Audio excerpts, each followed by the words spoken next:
Chapter 1341 to 1350। यह सोचकर वह सिर दर्द किए बिना नहीं रह सका। वैसे भी मुझे इस बार भी आपको धन्यवाद देना है, ये ज़िवेन ने कहा। वह हमेशा कृतज्ञता और असंतोष के बारे में स्पष्ट थे।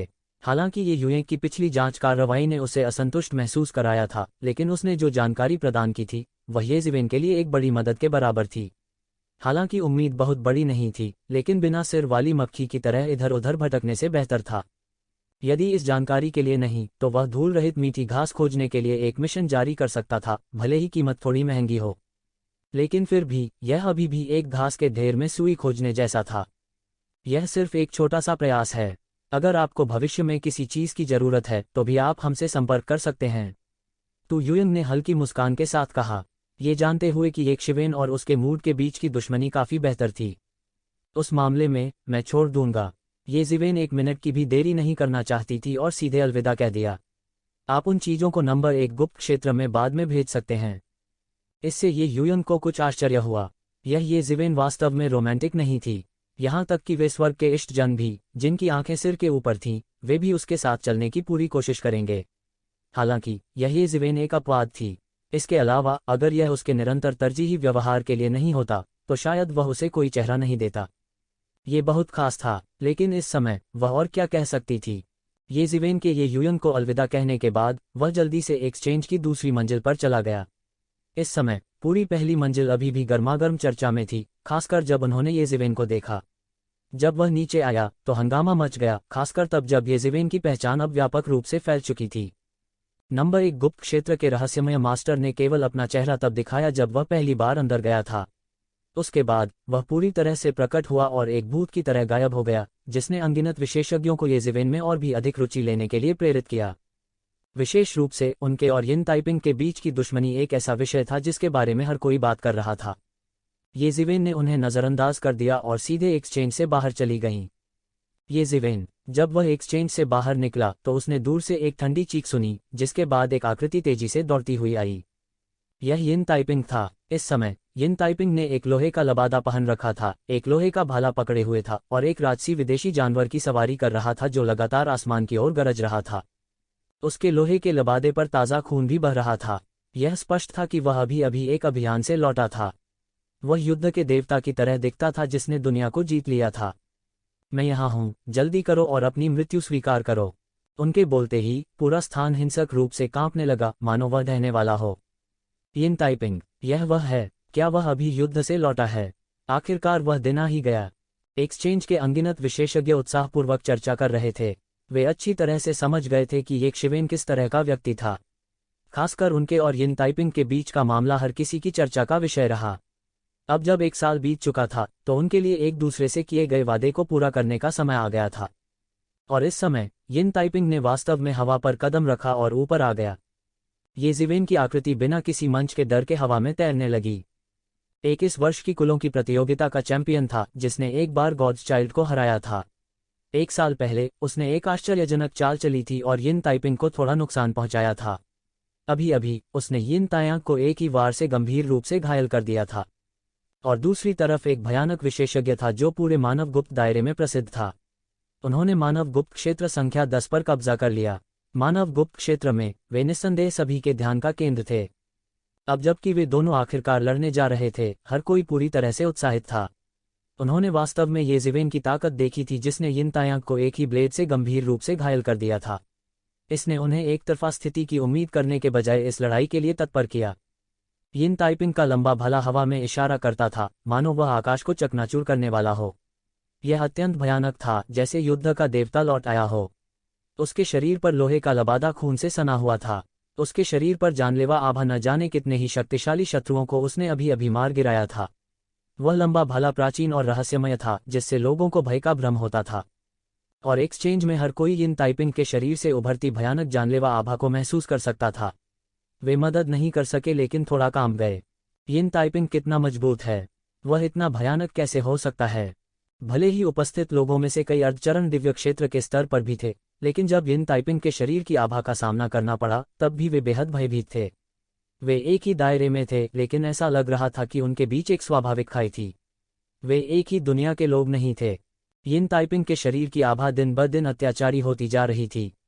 उनके शरीर की आभा उठ रही थी। ऐसा लगता था कि केवल एक व्यक्ति और एक घोड़े ने पूरी शून्यता को पूरी तरह से दबा दिया था। रैन-डैन घबरा गया। बहुत से लोग खुश थे कि अब वे एक्सचेंज में छिपे हुए हैं। यिन ताइपिंग की आभा को अवरुद्ध करने के लिए एक मैट्रिक्स था, अन्यथा वे खून की उल्टी करने की हद तक दब गए होते। ऐसा लगता है कि यिन ताइपिंग ने अभी अभी युद्ध का अनुभव किया है। उसकी जानलेवा आभा फीकी नहीं पड़ी थी। यह ठंडे ब्रह्मांड की तुलना में अतुलनीय रूप से ठंडा था। हर कोई डरा हुआ था। इतनी दूर होते हुए भी वे इस हद तक प्रभावित हुए थे। सबसे महत्वपूर्ण बात, यिन ताइपिंग की हत्या का इरादा स्पष्ट रूप से ये ज़िवेन की ओर निर्देशित था। उन्होंने केवल उसके हमले के बाद महसूस किया था, यही सब कुछ था, लेकिन यह पहले से ही इतना भयानक था। इसलिए यह बिल्कुल अकल्पनीय था कि जब वह वास्तव में क्रोधित था तो वह कितना भयानक होगा। और यिन ताइपिंग की आभा के दमन के तहत ये ज़िवेन ने आखिरकार पलटवार किया। वह अपने हाथों को अपनी पीठ के पीछे करके खड़ा हो गया और शून्य में कदम दर कदम बाहर चला गया। हर बार जब वह एक कदम उठाता तो यिन ताइपिंग के शरीर से निकलने वाली भयानक प्रभावशाली आभा थोड़ी थोड़ी घुल जाती और ये ज़िवेन की प्रभावशाली आभा और भी अत्याचारी हो जाती। उसका खून और क्यूई एक जलती हुई लौ की तरह उबल रहे थे और प्रकाश की सुनहरी किरणें आधे आकाश को ढक चुकी थीं। ये ज़िवेन और यिन ताइपिंग ने अप्रत्याशित रूप से एक भयानक टकराव का गठन किया था और उनके नुकसानदेह स्थिति में गिरने का कोई संकेत नहीं था। और बदले में दो मालिकों के बीच की लड़ाई ने ये युयन को जरा भी विचलित नहीं किया। उसने ये ज़िवेन को देखा। अभी यिन तायांग की ताकत बहुत कमजोर थी और उसकी शक्ति ने आपको अपने असली रंग प्रकट किए। फिर इस यिन ताइपिंग के बारे में क्या? वह कितना मजबूत है, कितना मजबूत है। वह अपने आप से बुदबुदाए। ये ज़िवेन, मैंने सुना है कि अभी क्या हुआ? यिन ताइपिंग ने हल्के से कहा। वह यिन तायांग की तरह ही कृपालु था, जैसे कोई मालिक गुलाम का सामना कर रहा हो। मैंने सुना है कि वह आपसे हार गया था। यिन ताइपिंग की अभिव्यक्ति उदासीन थी, जैसे कि वह किसी ऐसी चीज के बारे में बात कर रहा हो जिसका उससे कोई लेना देना नहीं था। यह आदमी हमेशा मेरे समान स्तर पर है, वह वास्तव में खुद को कमानता है। यिन ताइपिंग ने खुद से कहा। जाहिर है यिन तायांग उसकी आंखों को भाता नहीं था, लेकिन उसने यिन तायांग की परवाह नहीं की। हालांकि वे दोनों ये परिवार के स्वामी थे और उन्होंने यिन तायांग को पराजित होते देखा था, फिर भी उनमें जरा सा भी परिवर्तन नहीं हुआ था। 1 साल हो गया है। टीएस, मुझे उम्मीद नहीं थी कि आप अपने कछुए के खोल से बाहर आने के लिए इतने उत्सुक होंगे। यिन ताइपिंग मुस्कुराया। उसकी मुस्कान थोड़ी ठंडी थी, मानो यह नरक से आई आवाज हो। मुझे लगा कि तुमने बाहर आने की हिम्मत नहीं की, यिन ताइपिंग ने कहना जारी रखा। तुम्हें क्या लगता है कि तुम कौन हो? मैं बाहर आने की हिम्मत नहीं करता। हास्यास्पद, ये ज़िवेन ने उपहास किया और कहा, मैं तुम्हें उसी दायरे में आसानी से कुचल सकता हूं। उद्धरण चिन्ह। यिन ताइपिंग की अभिव्यक्ति पानी की तरह ठंडी थी। उसके पास एक पल पहले की मुस्कान नहीं थी, लेकिन यह और भी ठंडा हो गया था। वे दोनों आमने सामने थे, लेकिन ये ज़िवेन के शब्दों ने उसका रंग बदसूरत कर दिया। यह सच था कि उसका वर्तमान क्षेत्र ये ज़िवेन की तुलना में बहुत अधिक था। बस इतना था कि इससे पहले किसी ने इसका जिक्र नहीं किया था। ये ज़िवेन की अपनी ताकत ने भी कई लोगों को इस बात की अनदेखी करने पर मजबूर कर दिया था। अब ये ज़िवेन ने फिर से इसका उल्लेख किया था। इस तरह से कहे जाने के बाद यिन ताइपिंग को लगा कि वह युवा पीढ़ी को धमका रहे हैं। क्या आपको लगता है कि आप मुझे इस वाक्य से निचोड़ सकते हैं? यिन ताइपिंग अचानक हंसे, जैसे कि उन्होंने कुछ विशेष रूप से हास्यास्पद देखा हो। निचोड़ो? क्या इसकी कोई जरूरत है? मैं तुमसे कभी नहीं डरता, ये ज़िवेन मंद मंद मुस्कुराए। कई लोगों के दिल में थोड़ा सा झटका लगा। ये ज़िवेन के आत्मविश्वास ने उन्हें पूरी तरह से संक्रमित कर दिया था। यिन ताइपिंग का सामना करते हुए पूरे ह्यूमन सीक्रेट दायरे में कितने लोग यह कहने की हिम्मत करेंगे कि वे उससे कभी नहीं डरे?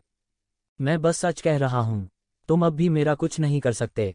कहने की बात नहीं है, मैं तब तक प्रतीक्षा करूंगा जब तक कि मैं ज्ञानोदय के उच्च स्तर तक नहीं पहुंच जाता।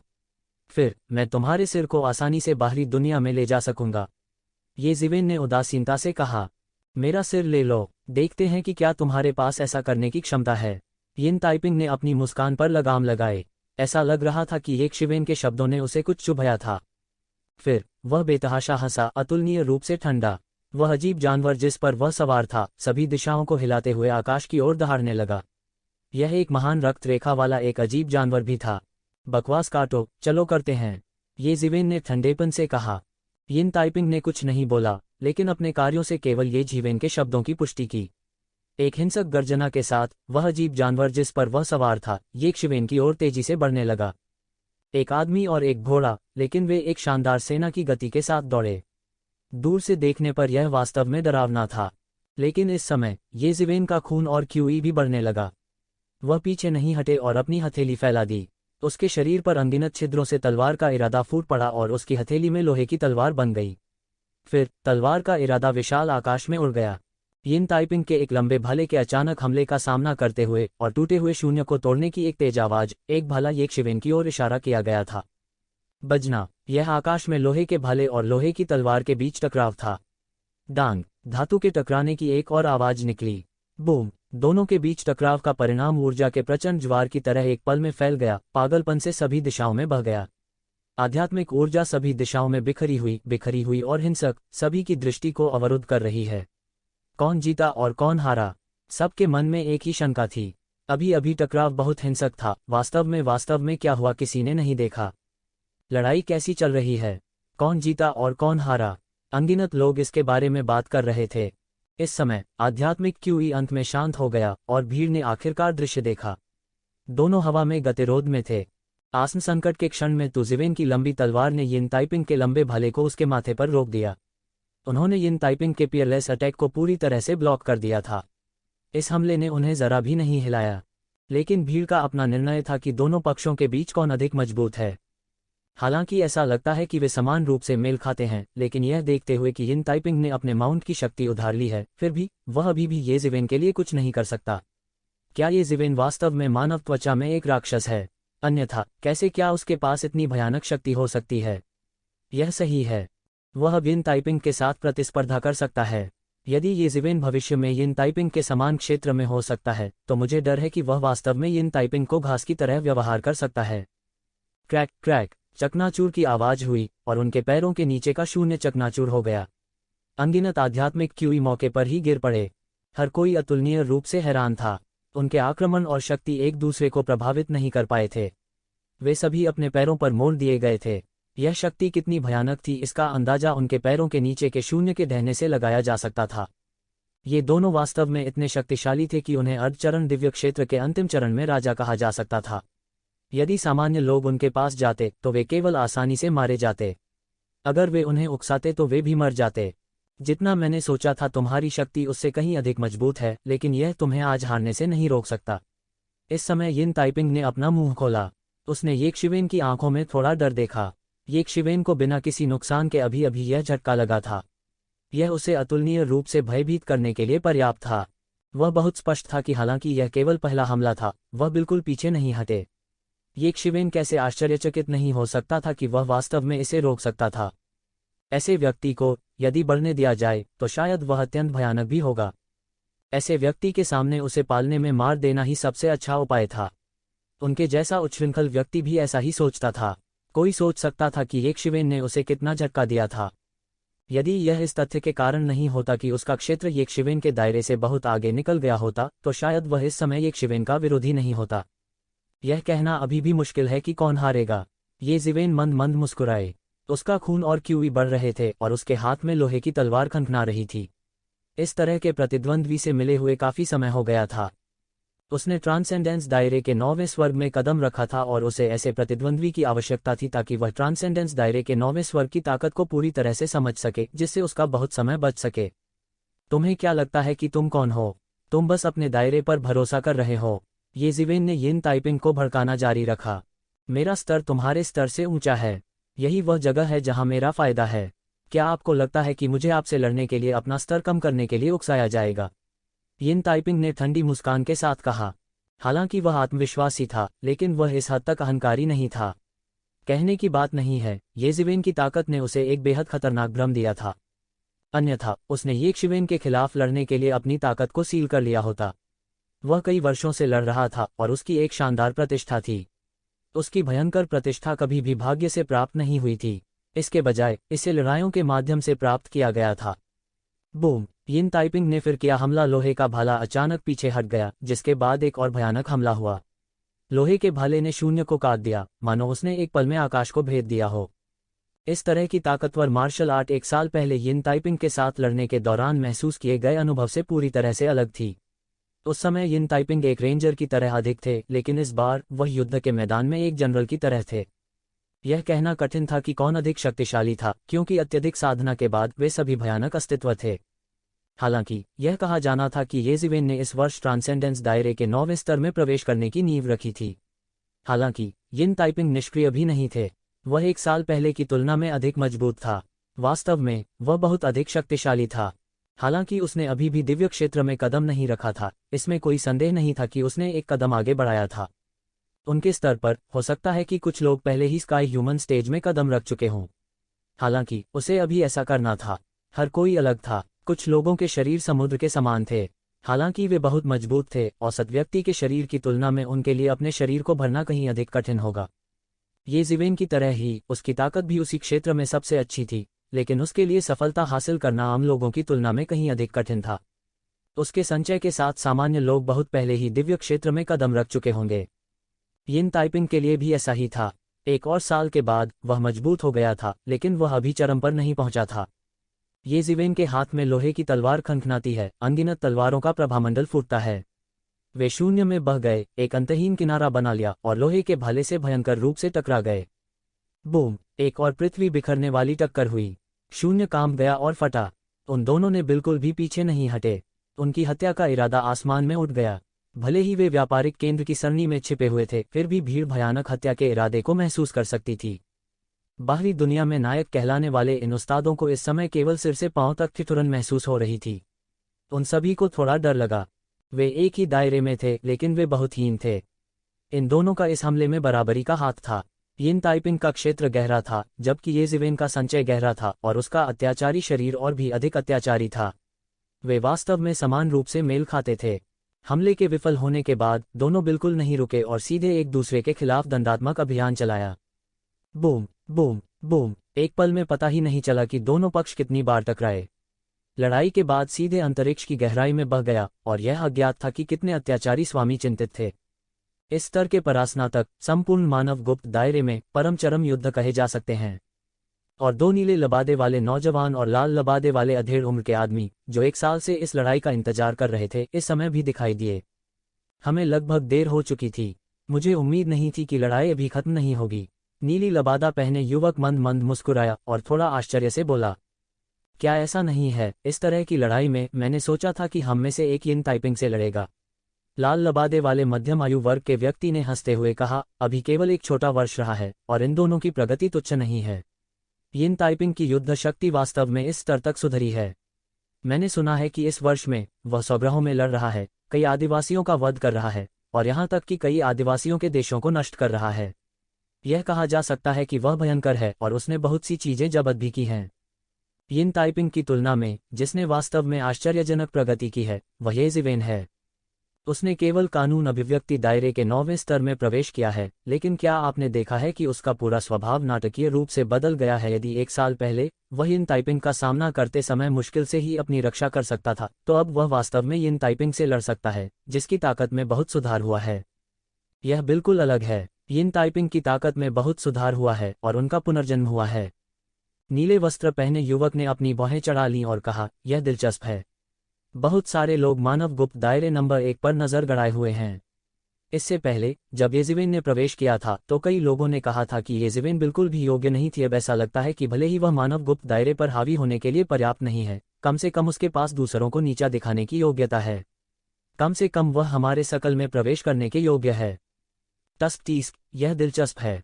मुझे ऐसा क्यों लगता है कि यिन ताइपिंग अपमानित होने के लिए कह रहे हैं? यदि वह जीत भी जाता है तो भी उसकी महिमा नहीं होगी। येज़िवेन उससे 3 स्तर नीचे है और अगर वह हार जाता है तो यह और भी शर्मनाक होगा। लाल बागे में अधेड़ उम्र का आदमी जोर से हंसा, एक संकेत के साथ स्कैडेनफ्रूड। उसने यिन ताइपिंग की दुर्दशा को दिल से नहीं लिया। दोनों के बीच की लड़ाई ने न केवल इन 2 लोगों का ध्यान खींचा, यहाँ तक जो लोग दूर थे वे भी भाग गए थे और जो करीब थे वे प्रत्यक्ष रूप से अपनी दिव्य इंद्रियों का उपयोग करते थे। जिसके बारे में बोलते हुए या ह्यूमन सीक्रेट रियलम नंबर 1 के मास्टर और ह्यूमन सीक्रेट रियलम नंबर 10 के मास्टर के बीच एक प्रतियोगिता थी। इस स्तर की लड़ाई को ह्यूमन सीक्रेट दायरे में शीर्ष लड़ाई माना जा सकता है। इस समय दोनों पूरी तरह से एक दूसरे पर केंद्रित थे और इतने सारे लोगों के आने की सूचना नहीं थी। अगर उन्होंने गौर भी किया होता तो वे बिल्कुल परवाह नहीं करते। इस वक्त उनकी नज़र में एक दूसरे को हराना ही इस समय सबसे अहम चीज़ थी। चूंकि दोनों एक दूसरे को लंबे समय तक नहीं हरा सकते थे, इसलिए दोनों पक्ष पहले से ही नाराज थे। वे और भी उग्र रूप से आक्रमण करने लगे। स्विश! तलवार की रोशनी आसमान को पार कर गई। स्विश, भाले की रोशनी ने शून्य को चकनाचूर कर दिया। दोनों पक्षों के आकाओं के नियंत्रण में दो भयानक ताकतें एक दूसरे की ओर बढ़ीं। पुची पुची, लंबा भाला तुरंत येज़िवेन के शरीर में घुस गया और तुरंत उसकी कमर में घुस गया। हालांकि येज़िवेन महत्वपूर्ण क्षण में साइड में चले गए और सीधे उनके पेट में छेद नहीं किया, लेकिन यह अभी भी उनकी कमर में छेद कर चुका था। खून के छींटे निकल आए और येज़िवेन का पूरा चेहरा तुरंत पीला पड़ गया। हालांकि यिन ताइपिंग की स्थिति कोई बेहतर नहीं थी। येज़िवेन की तलवार नीचे गिर गई थी और उसके पूरे शरीर को लगभग 2 हिस्सों में काट दिया था। हालांकि वह महत्वपूर्ण क्षण में एक घातक आघात से बचने में कामयाब रहा था और 2 हिस्सों में नहीं काटा गया था, लेकिन उसकी छाती पर एक लंबा और भयानक घाव रह गया था और खून स्वतंत्र रूप से बह रहा था। घाव पर सिद्धांतों से जुड़ी अनगिनत तलवार क्यूई यिन ताइपिंग के शरीर के कार्यों को लगातार नष्ट कर रही थी, जैसे कि वह उसके शरीर में गहराई तक घुसना चाहती थी और उसकी जीवन शक्ति को काट देना चाहती थी। और यिन ताइपिंग के शरीर की ची लगातार येज़िवेन की तलवार ची को बाहर निकाल रही थी। यह सब भी अचानक हुआ। मूल रूप से दोनों के बीच की लड़ाई को कैद करना इतना मुश्किल था, लेकिन पलक झपकते ही दोनों घायल हो गए। दोनों शुरू से ही बराबरी पर रहे। इस समय उनकी चोटें भी वैसी ही थीं।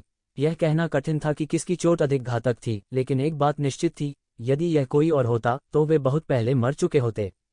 वे दोनों इस मुकाम तक लड़े, लेकिन विजेता का निर्धारण करना अभी भी मुश्किल था। दोनों पक्षों का रक्त शून्य में बह गया और दोनों पक्ष कमजोर पड़ने लगे। हफ हफ हफ, येज़िवेन लगातार सांस लेने के लिए हौंफ रही थी। अभी कुछ देर पहले ही उसकी रीढ़ की हड्डी लगभग टूट चुकी थी। सिर्फ छेदा जाना कुछ भी नहीं था, लेकिन अगर उसकी रीढ़ की हड्डी टूट गई तो वह असली डरावनी बात होगी। उस समय उन्हें डर था कि वह वास्तव में समाप्त हो जाएगा। अगर उसके पास फीनिक्स रिजनरेशन तकनीक होती तो भी उसे सुधारना इतना आसान नहीं होता। लेकिन फिर भी उसे अभी भी महसूस हो रहा था कि उसके आंतरिक अंगों को एक पल में छेद दिया गया था। उसके शरीर के भीतर से एक फीनिक्स के बेहोश रोने की आवाज सुनी जा सकती थी। उसके घाव सुनहरी रोशनी से टिमटिमाने लगे और उसके घाव धीरे धीरे ठीक होने लगे।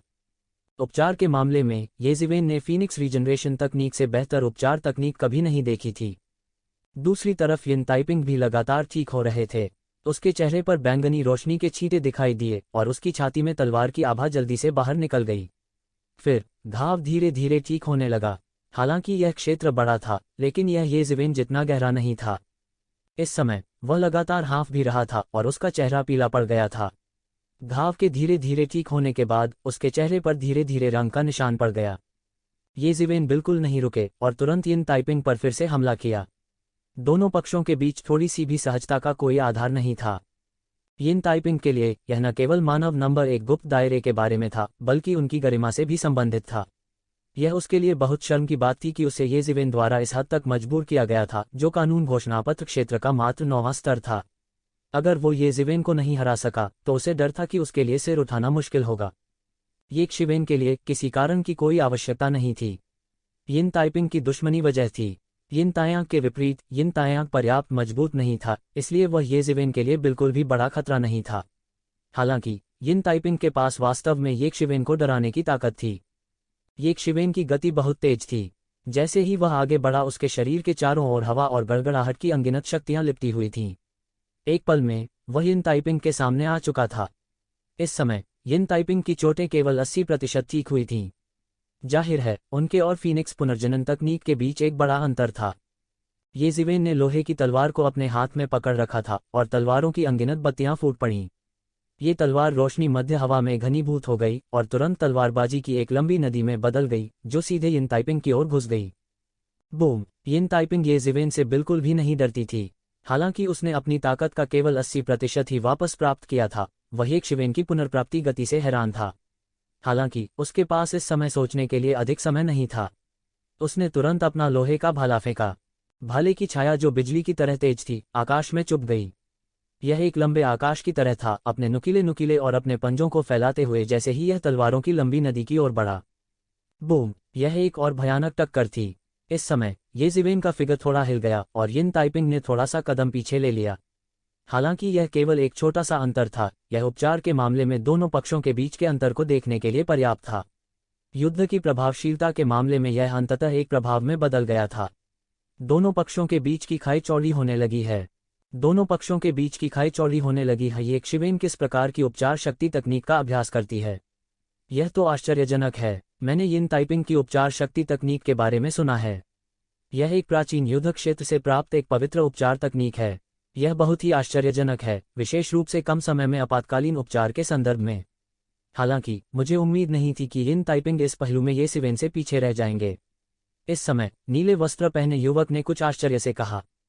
इस तरह के एक लाभ के साथ, जब तक किसी की ताकत उस पर हावी नहीं हो सकती, अन्यथा अंत में उसके द्वारा किसी को मौत के घाट उतार दिया जा सकता है। लाल लबादे में अधेड़ उम्र के आदमी ने सिर हिलाया और कहा, उसके पास वास्तव में बहुत सारे रहस्य हैं। इस बार यिन ताइपिंग को नुकसान होने वाला है। हे। यिन ताइपिंग के हाव भाव बदल गए। उन्होंने इस बात पर गौर भी किया था। जैसा कि कहा जाता है, देखने वाला सब कुछ स्पष्ट रूप से देखता है। लेकिन वास्तव में यह ठीक था, क्योंकि वह खेल में था कि वह यह महसूस करने में सक्षम था कि इतना बड़ा अंतर कितना बड़ा अंतर पैदा करेगा। लोहे की तलवार और लोहे का भाला अभी भी बीच हवा में गतिरोध में था। दोनों में से कोई भी झुकने को तैयार नहीं था। इस समय येजिवेन का बायां हाथ फैला हुआ था और उसने तुरंत एक उंगली उठाई। विशाल उंगली शून्य से टूट गई और सीधे यिन ताइपिंग की ओर इशारा किया। यिन ताइपिंग अचानक डर से पीला पड़ गया और जल्दी से पीछे हट गया, क्योंकि उसने पाया कि तलवार की तकनीक की तुलना में जो येजिवेन ने हमेशा इस्तेमाल की थी, येजिवेन की उंगली की तकनीक वास्तव में भयानक थी। हालांकि यिन ताइपिंग ने पिछली लड़ाई में येजिवेन की फिंगर तकनीक को देखा था, उन्होंने उम्मीद नहीं की थी कि येजिवेन की फिंगर तकनीक में 1 साल से भी कम समय में इतनी चौंकाने वाली प्रगति होगी। यह पहले से बिल्कुल अलग था। तुम्हें क्या लगता है कि तुम कहाँ जा रहे हो? स्वर्ग को कैद करना, तू जिवेन चिल्लाया और तुरंत अपनी तर्जनी पर इशारा किया। यह शून्य में एक विशाल पिंजरे में बदल गया और यिन ताइपिंग को सीधे ढक दिया। यिन ताइपिंग ने तुरंत अपने लंबे भाले को वापस ले लिया और उसे शून्य में मार दिया। बूम! लंबे भाले ने विशाल उंगली द्वारा गठित पिंजरे को शून्य में मजबूती से अवरुद्ध कर दिया और उसे 1 इंच भी आगे बढ़ने का अवसर नहीं दिया। हालांकि येजिवेन के दाहिने हाथ में लोहे की तलवार का इस समय कोई विरोधी नहीं था। इसने सीधे तौर पर साबित कर दिया कि तलवार की रोशनी ने तलवार के कमल को तुरंत छेद दिया और यिन ताइपिंग की ओर बह गई। येजिवेन के लिए इतनी भयंकर लड़ाई में मल्टीटास्किंग करना उनकी उंगलियों पर था। उसने पहले ही सीख लिया था कि कैसे मल्टीटास्क करना है, क्योंकि उसने रहस्यमयी जगह हासिल कर ली थी। हालांकि यिन ताइपिंग के लिए यह पहली बार था। वह सामान्य परिस्थितियों में मल्टीटास्क करने में सक्षम हो सकता है। हालांकि येजिवेन की तलवार की रोशनी और स्काई सेवरिंग फिंगर समान स्तर के विशेषज्ञ के चौतरफा हमले के बराबर थे। उसने दोनों में से किसी को भी कम आंकने की हिम्मत नहीं की। हालांकि यह भी एक पूरी त्रासदी में बदल गया। टकराना। येजिवेन की तलवार का कमल क्रूरता से उसकी छाती पर लगा और फिर एक विशाल विस्फोट की आवाज सुनाई दी। विस्फोट से उनकी पूरी छाती बुरी तरह क्षत विक्षत हो गई थी और उनका पूरा शरीर उल्टा उड़ता हुआ भेजा गया था। उन्हें गंभीर चोटें आई थीं। पफ! विशाल शक्ति ने उसके शरीर को हिलाया और सीधे उसके मुंह से खून का फव्वारा निकाला। यिन ताइपिंग पर येजिवेन के मामूली लाभ को यिन ताइपिंग ने जब्त कर लिया और फिर पूरी तरह से एक बड़े लाभ में बदल गया। मूल रूप से यिन ताइपिंग और येजिवेन की ताकत लगभग समान होनी चाहिए, लेकिन अब वह इस स्थिति में हार गया था। इससे आसपास के तमाशबीन भी हतप्रभ रह गए। उन्हें ऐसा दृश्य देखने की उम्मीद नहीं थी। इस समय येजिवेन का स्काई इम्प्रेशनिंग फॉर्म सीधे नीचे गिर गया। वह विशाल पिंजरा एक विशाल चक्की के पार्ट की तरह था, मानो वह उसे उसी स्थान पर पीसकर मार डालना चाहता हो। येजिवेन की आभा और भी अत्याचारी हो गई थी। गर्जन। विदेशी जानवर जिस पर मूल रूप से यिन ताइपिंग बैठा था, दहाड़ता हुआ येजिवेन की ओर बढ़ा। इसने अपना खूनी मुंह खोला और सीधे एक प्रकाश किरण को बाहर निकाला जो पानी की टंकी जितनी मोटी थी और येजिवेन की ओर फट गई। येजिवेन ने अपना बचाव करने के लिए सीधे हाथ हिलाया। यह विदेशी जानवर निश्चित रूप से हाफ स्टेप सेलेस्टियल दायरे के दायरे में प्रवेश कर गया था और वह नहीं जानता था कि यिन ताइपिंग ने इसे कहां पाया।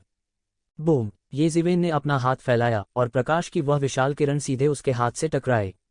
उसका हाथ थोड़ा कांप गया और फिर उसने उसे अपने बड़े हाथ से पकड़ लिया और सीधे पकड़कर प्रकाश की उस किरण को बुझा दिया। फिर येजिवेन ने अपने हाथ जोड़े और एक कानून पर चुटकी ली। शून्य में एक बहुत बड़ा विस्फोट हुआ और अनगिनत आध्यात्मिक ऊर्जाएं स्पंदित होने लगीं। फिर आकाश से एक विशाल तलवार की रोशनी गिरी जो सीधे उस विदेशी जानवर की ओर जा गिरी।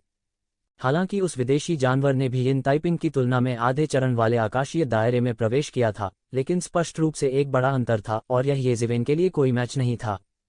तुरंत उसके पास प्रतिक्रिया करने का समय नहीं था और उसका सिर येजिवेन की तलवार से काट दिया गया। पफ! उसका सिर सीधे उसके शरीर से फिसल गया और खून खंभे की तरह फूट पड़ा। हर कोई हैरान रह गया। सेलेस्टियल बीइंग रियलम के अंतिम चरण में एक क्रूर जानवर येजिवेन के हाथों एक पल में दुखद रूप से मर गया था। यह वास्तव में उसके हाथों में बहुत डरावना था। ऐसा नहीं था कि यिन ताइपिंग कमजोर थी, लेकिन ये ज़िवेन हास्यास्पद रूप से मजबूत थी। इस क्षण से सभी को ये ज़िवेन के पहले गुप्त दायरे में प्रवेश करने पर कोई आपत्ति नहीं थी। या ये ज़िवेन के स्तर पर यह ऐसा कुछ नहीं था जिस पर वे सवाल उठा सकें। शायद पहले 10 गुप्त लोगों के स्वामी प्रश्न पूछने के योग्य थे, लेकिन अब जबकि 10वें गुप्त लोगों के स्वामी यिन ताइपिंग को ये ज़िवेन ने हरा दिया था, वे और क्या कह सकते थे। गर्जन। यह देखकर कि उसके माउंट को ये ज़िवेन ने उसे बचाने के लिए मार डाला था, यिन ताइपिंग एक पल में पागल हो गया था। उसने एक लंबी दहाड़ निकाली, जैसे कोई राक्षस नरक से बाहर रेंगता हो, खून से सराबोर। उसके शरीर पर अत्याचारी प्रभामंडल की लहरें उबलने लगीं, और उसका शरीर, जो ये ज़िवेन की तलवार कमल द्वारा बुरी तरह से विकृत कर दिया गया था, वह भी तेजी से ठीक होने लगा। ये ज़िवेन, सावधान रहो। ऐसा लगता है कि वह किसी गुप्त तकनीक को सक्रिय कर रहा है। उसे पहले ही रोक दो, अन्यथा तुम इस बार निश्चित रूप से असफल हो जाओगे। इस समय येमो भी इस अत्याचारी आभा से जागा हुआ प्रतीत हो रहा था। इस अवधि के दौरान एल्डये के अस्तित्व के कारण येमो एल्डये द्वारा खोजे जाने से बचने के लिए जितना संभव हो सो रहा था। दानव जाति के लिए प्राचीन बैरेंस महाद्वीप अभी भी अपेक्षाकृत संवेदनशील था। भले ही एल्डये बहुत खुले विचारों वाले थे, ये ज़िवेन ने ऐसा जोखिम उठाने की हिम्मत नहीं की। इसलिए उसने येमो को सोने दिया। इसके अलावा येमो को त्यान्युवान मिरर के माध्यम से एक स्वर्ग स्तर के जादू उपकरण में तोड़ने के लिए बहुत समय की आवश्यकता थी। हालांकि उन्हें अब चिंतित होने की उम्मीद नहीं थी। ये ज़िवेन की भौहें तन गईं। वह मूर्ख की तरह पिटने से पहले प्रतिद्वंद्वी के पूरी तरह से फूटने का इंतजार नहीं करेगा। यह तो कोई मूर्ख ही करेगा। उसने अपना बायां हाथ फैलाया और एक पल में असंख्य आध्यात्मिक आभाएं उसके बाएं हाथ की ओर एकत्रित होने लगीं। अनगिनत आध्यात्मिक आभाओं को अवशोषित किया गया था और उनके बाएं हाथ को कोर के रूप में एक विशाल तूफान का गठन किया गया था। धीरे धीरे ये आध्यात्मिक आभा ये ज़िवेन की वास्तविक मौलिक ऊर्जा के साथ मिश्रित हो गई, जो एक विशाल स्पिरिट बम में संघनित हो गई। इसके तुरंत बाद ये ज़िवेन ने अचानक इस विशाल स्पिरिट बम को बाहर फेंक दिया। बूम! यिन ताइपिंग की ओर धमाका करते हुए स्पिरिट बम तुरंत आसमान से टूट गया। यिन ताइपिंग, जो अभी भी विस्फोट के पकने की अवस्था में था, के पास हवा और गड़गड़ाहट की शक्ति में लिपटे इस युआनक्यूई बम की चपेट में आने से पहले प्रतिक्रिया करने का समय भी नहीं था। बूम! अनगिनत आध्यात्मिक ऊर्जा में लिपटे एक छोटे से मशरूम के बादल एक पल में उठने लगे और इस मशरूम के बादल में यिन ताइपिंग का शरीर सैकड़ों मील दूर तुरंत फट गया। वह पहले से ही गंभीर रूप से घायल था और उसकी गुप्त तकनीक को ये ज़िवेन ने रोक दिया था। इस समय वह सीधे शून्य में निकल गया। ऐसे ही तय हो गया विना। सभी इस दृश्य को अविश्वास की दृष्टि से देख रहे थे। मूल रूप से उन्होंने सोचा था कि दोनों हमेशा समान रूप से मेल खाते थे और यह लड़ाई शायद लंबे समय तक चलेगी। उन्हें उम्मीद नहीं थी कि यह इतने लंबे समय तक नहीं चलेगा और ये ज़िवेन की बीन जीत गई। यह सब भी अचानक हुआ। मूल रूप से दोनों पक्ष समान रूप से मेल खाते थे। दोनों पक्षों के बीच स्थिति कब से पूरी तरह उलट गई। सभी ने इसके बारे में सोचा और जल्दी से याद किया कि अगर एक समय था जब स्थिति उलट गई थी, तो यह तब से शुरू हुई होगी जब वे दोनों घायल हुए थे। मूल रूप से दोनों पक्षों के बीच की स्थिति अभी भी समान रूप से मेल खाती थी, लेकिन उनकी चोटों के साथ स्थिति पूरी तरह से बदल गई थी। अब ये ज़िवेन यिन ताइपिंग को पूरी तरह से कुचलने वाली बन गई थी। बहुत से लोग अभी भी अविश्वास में थे। एक चोट कैसे बनी दोनों पक्षों के बीच लड़ाई का टर्निंग पॉइंट। इस समय कुछ ही लोगों ने स्पष्ट रूप से देखा कि क्या हो रहा था। ये ज़िवेन अद्भुत है। वह प्रत्यक्ष और कुशल है, जरा सी भी लापरवाही के बिना। उसका मुकाबला करने का अनुभव बहुत समृद्ध है। वह निश्चित रूप से ग्रीन हाउस में उगने वाला फूल नहीं है।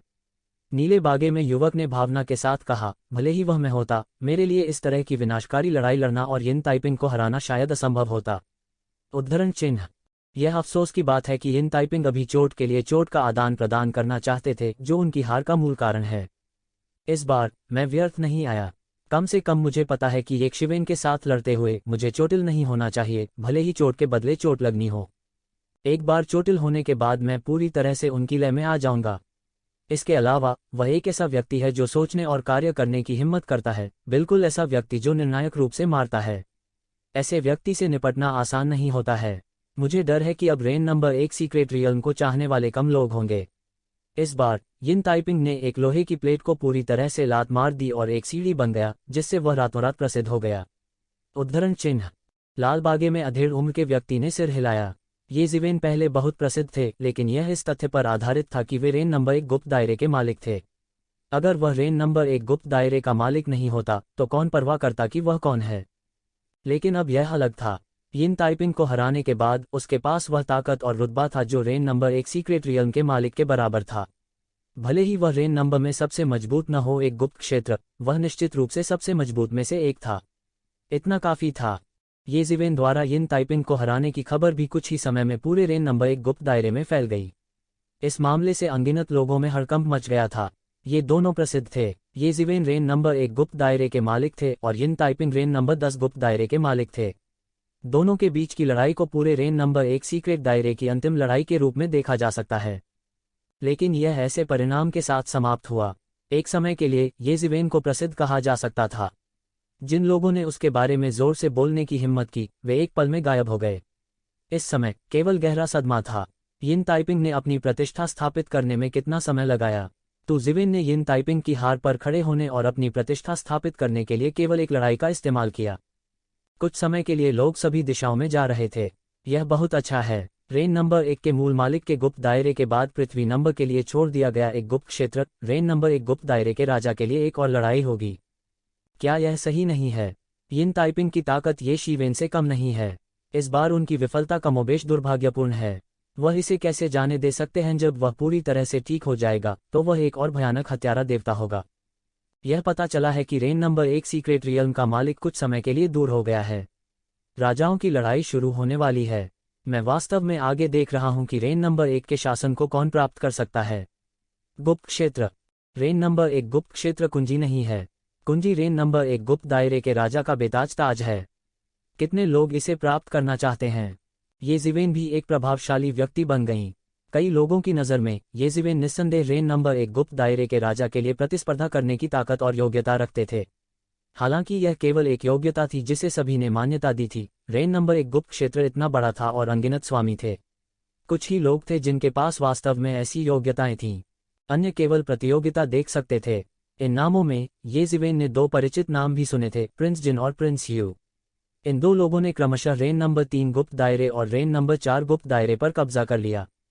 उनमें से दो ने शीर्ष 10 गुप्त स्थानों में से 2 पर कब्जा कर लिया। यह बोधगम्य था कि रेन नंबर 1 गुप्त क्षेत्र में उनकी स्थिति कितनी ऊंची थी और उनकी सेनाएं कितनी शक्तिशाली थीं। हालांकि उन्हें एक हाथ से आकाश को ढकने वाला नहीं माना जा सकता था, वे निश्चित रूप से एक राजा थे। जब रेन नंबर 1 सीक्रेट रियल्म का मालिक अभी भी आसपास था तो वह प्रिंस जिन और प्रिंस यू के साथ कुछ भी नहीं कर सकता था। अब अकेले रहने दें। अपने से ऊपर के शासकों के दमन के बिना उन दोनों ने तेजी से सत्ता में वृद्धि की। भले ही उनमें से 2 एकांत में थे, अकेले उनके अधीनस्थों के पास कुछ अर्धचरण वाले दिव्य क्षेत्र के विशेषज्ञ थे जो उनके लिए हर जगह लड़ रहे थे, कुछ गुप्त स्थानों पर कब्जा कर रहे थे। कई लोग ऐसे भी थे जिन्होंने सावधानीपूर्वक विचार करने के बाद गोल्डन जेड मंडप में शामिल होने का विकल्प चुना। कुछ समय के लिए प्रिंस जिन और प्रिंस यू को सुर्खियों में कहा जा सकता है। हालांकि वे अभी तक उपस्थित नहीं हुए थे, लेकिन उन दोनों को राजा के पद के लिए प्रतिस्पर्धा करने के लिए लोकप्रिय उम्मीदवार माना जाता था। सबसे खास बात यह है कि वे 2 लोग थे। यदि वे सेना में शामिल हो जाते हैं तो उन्हें राजा के पद के लिए प्रतिस्पर्धा करने में स्वाभाविक रूप से एक बड़ा लाभ होगा। इस अवधि के दौरान ह्यूमन नंबर 1 सीक्रेट रियल्म के लिए प्रतिस्पर्धा करने के लिए उन्होंने गति भी बनानी शुरू कर दी। विशेष रूप से किसी अज्ञात कारण से ये जिवेन और गोल्डन जेड पवेलियन के बीच की शिकायतें भी अचानक खोद दी गई थीं। एक समय के लिए ये जिवेन और गोल्डन जेड पवेलियन के बीच की शिकायतें भोजन के बाद सबसे गर्म विषय बन गईं। कुछ समय पहले ये जिवेन और यिन ताइपिंग के बीच की शिकायतें इस समय अप्रासंगिक हो गई थीं। बहुत से लोग यिन ताइपिंग की बात को जल्दी ही भूल गए। गोल्डन जेड पवेलियन के लोग कई बार ये जिवेन को भड़काने भी आए। उन्होंने यह भी कहा कि वे चाहते हैं कि ये जिवेन जल्द से जल्द रेन नंबर 1 गुप्त दायरे को सौंप दें और फिर व्यक्तिगत रूप से माफी मांगने आएं। अन्यथा जब प्रिंस जिन और प्रिंस यू बंद दरवाजे के प्रशिक्षण से बाहर आएंगे तो वे उन्हें पीड़ित करेंगे। इस कोलाहल ने जल्द ही दोनों पक्षों के बीच संघर्ष को और भी गर्म कर दिया। खासकर कई लोगों की नज़र में दोनों पक्षों के बीच संघर्ष लगभग अपरिहार्य था। प्रिंस जिन और प्रिंस यू ने कई साल पहले 9 रिवॉल्यूशन ताइक्वान गोल्डन पिल के कारण कई बार ये जिवेन का पीछा किया था। दोनों पक्षों ने पहले ही शिकायतें बना ली थीं।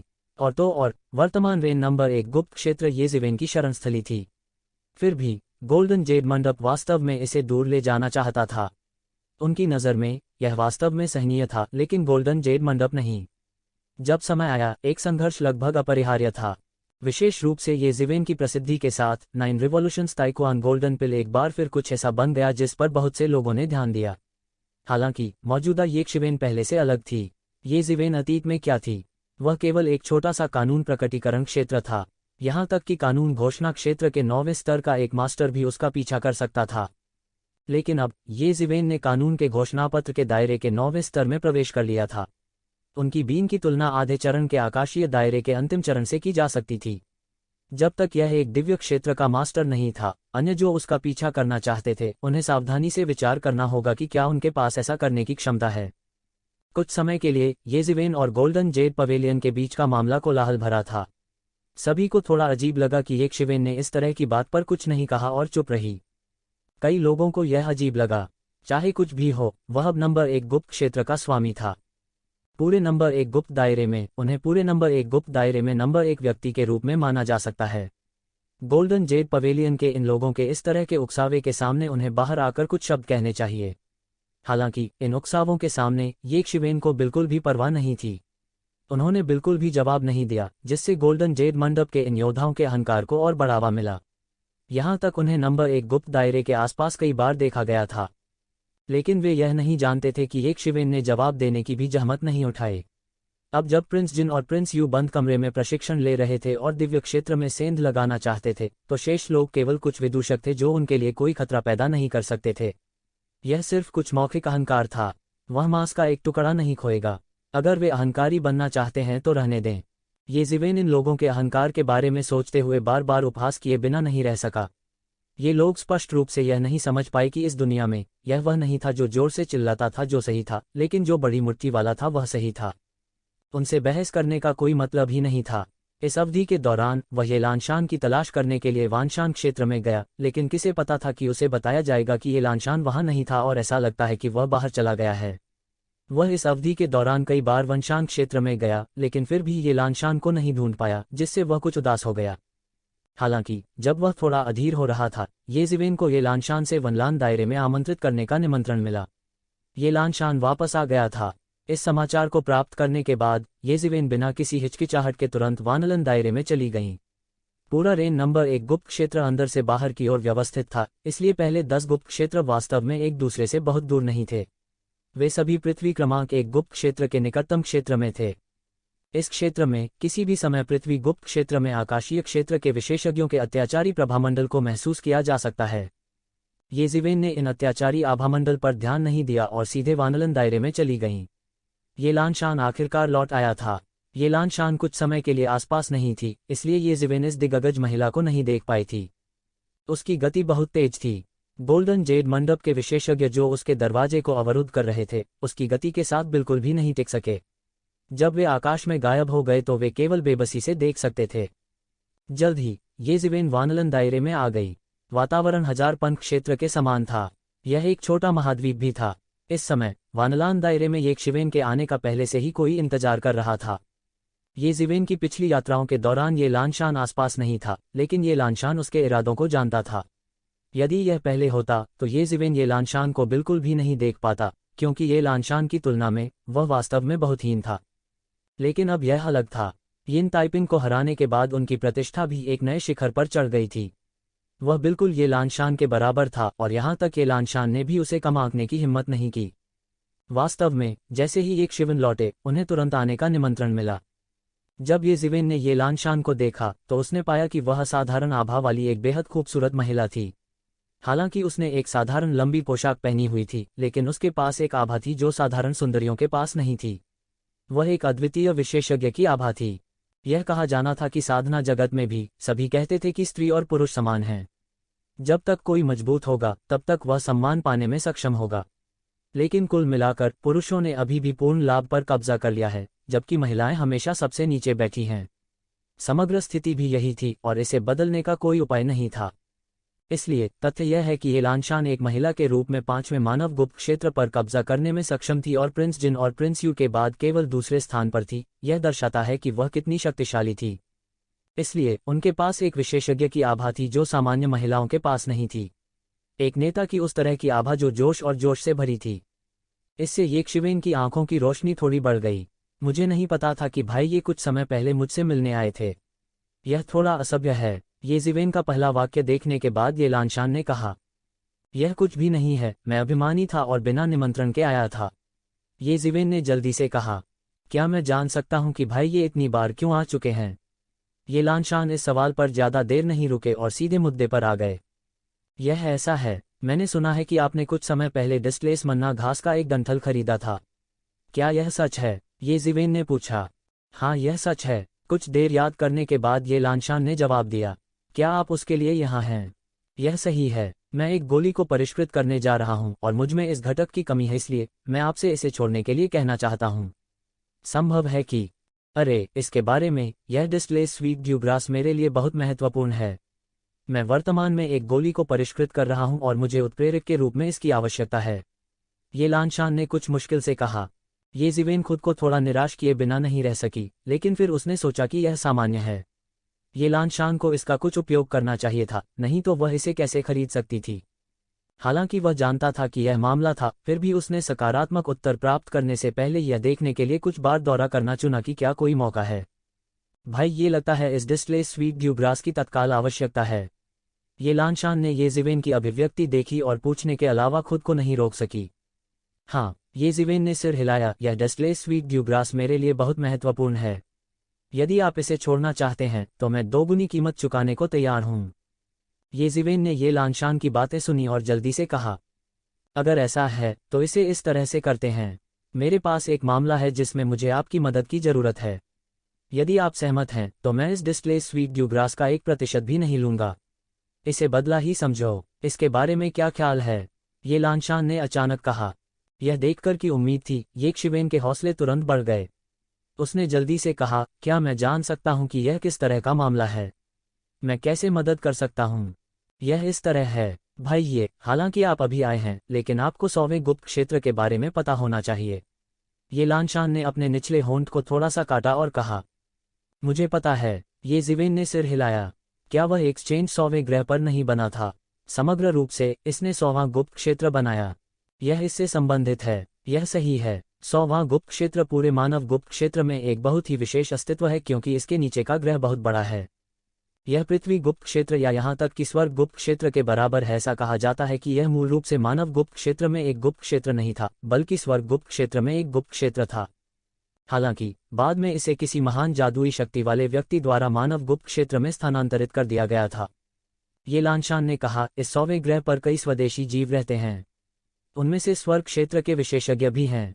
हालांकि हमारे ये वंश के बुजुर्गों ने एक गठन किया है, इसलिए चाहे उनकी खेती कितनी भी मजबूत क्यों न हो, वे केवल वहीं कैद हो। उनके लिए इस ग्रह से बाहर निकलना असंभव है। इसके अलावा यह ग्रह संसाधनों और आध्यात्मिक ऊर्जा से समृद्ध है। इसलिए बहुत से लोग इस ग्रह को एक प्रशिक्षण स्थल के रूप में उपयोग करते हैं। कुछ समय पहले मैंने वहां जाने के लिए एक छोटी सी टीम भी बनाई थी। हालांकि मुझे उम्मीद नहीं थी कि हम स्वदेशी सभ्यता के एक विशेषज्ञ से मिलेंगे। दूसरा पक्ष अत्याचारी विशेषज्ञ था। हम उसके लिए बिल्कुल भी मैच नहीं थे। हम लड़े और पीछे हटे और अंत में बच निकले। हालांकि हमारी एक बहन उनके हाथों में पड़ गई।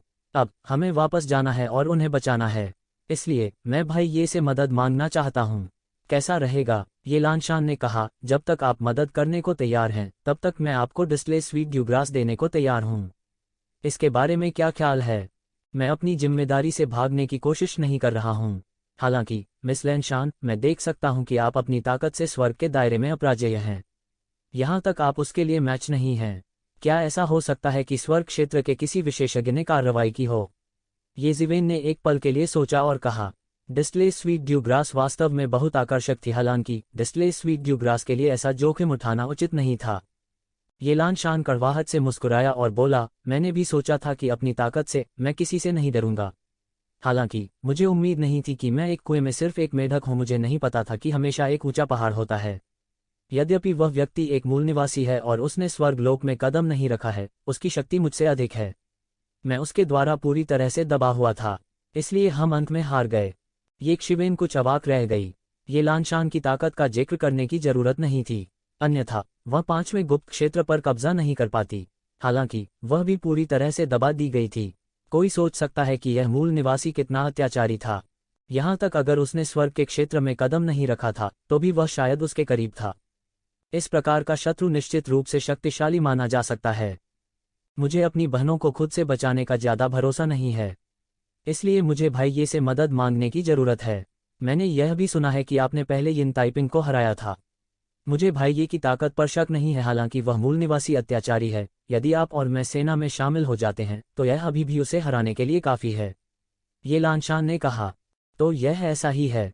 हालांकि मुझे लगता है कि ऐसे शक्तिशाली गुरु से निपटने का सबसे सुरक्षित तरीका दिव्य क्षेत्र के गुरु को आमंत्रित करना है।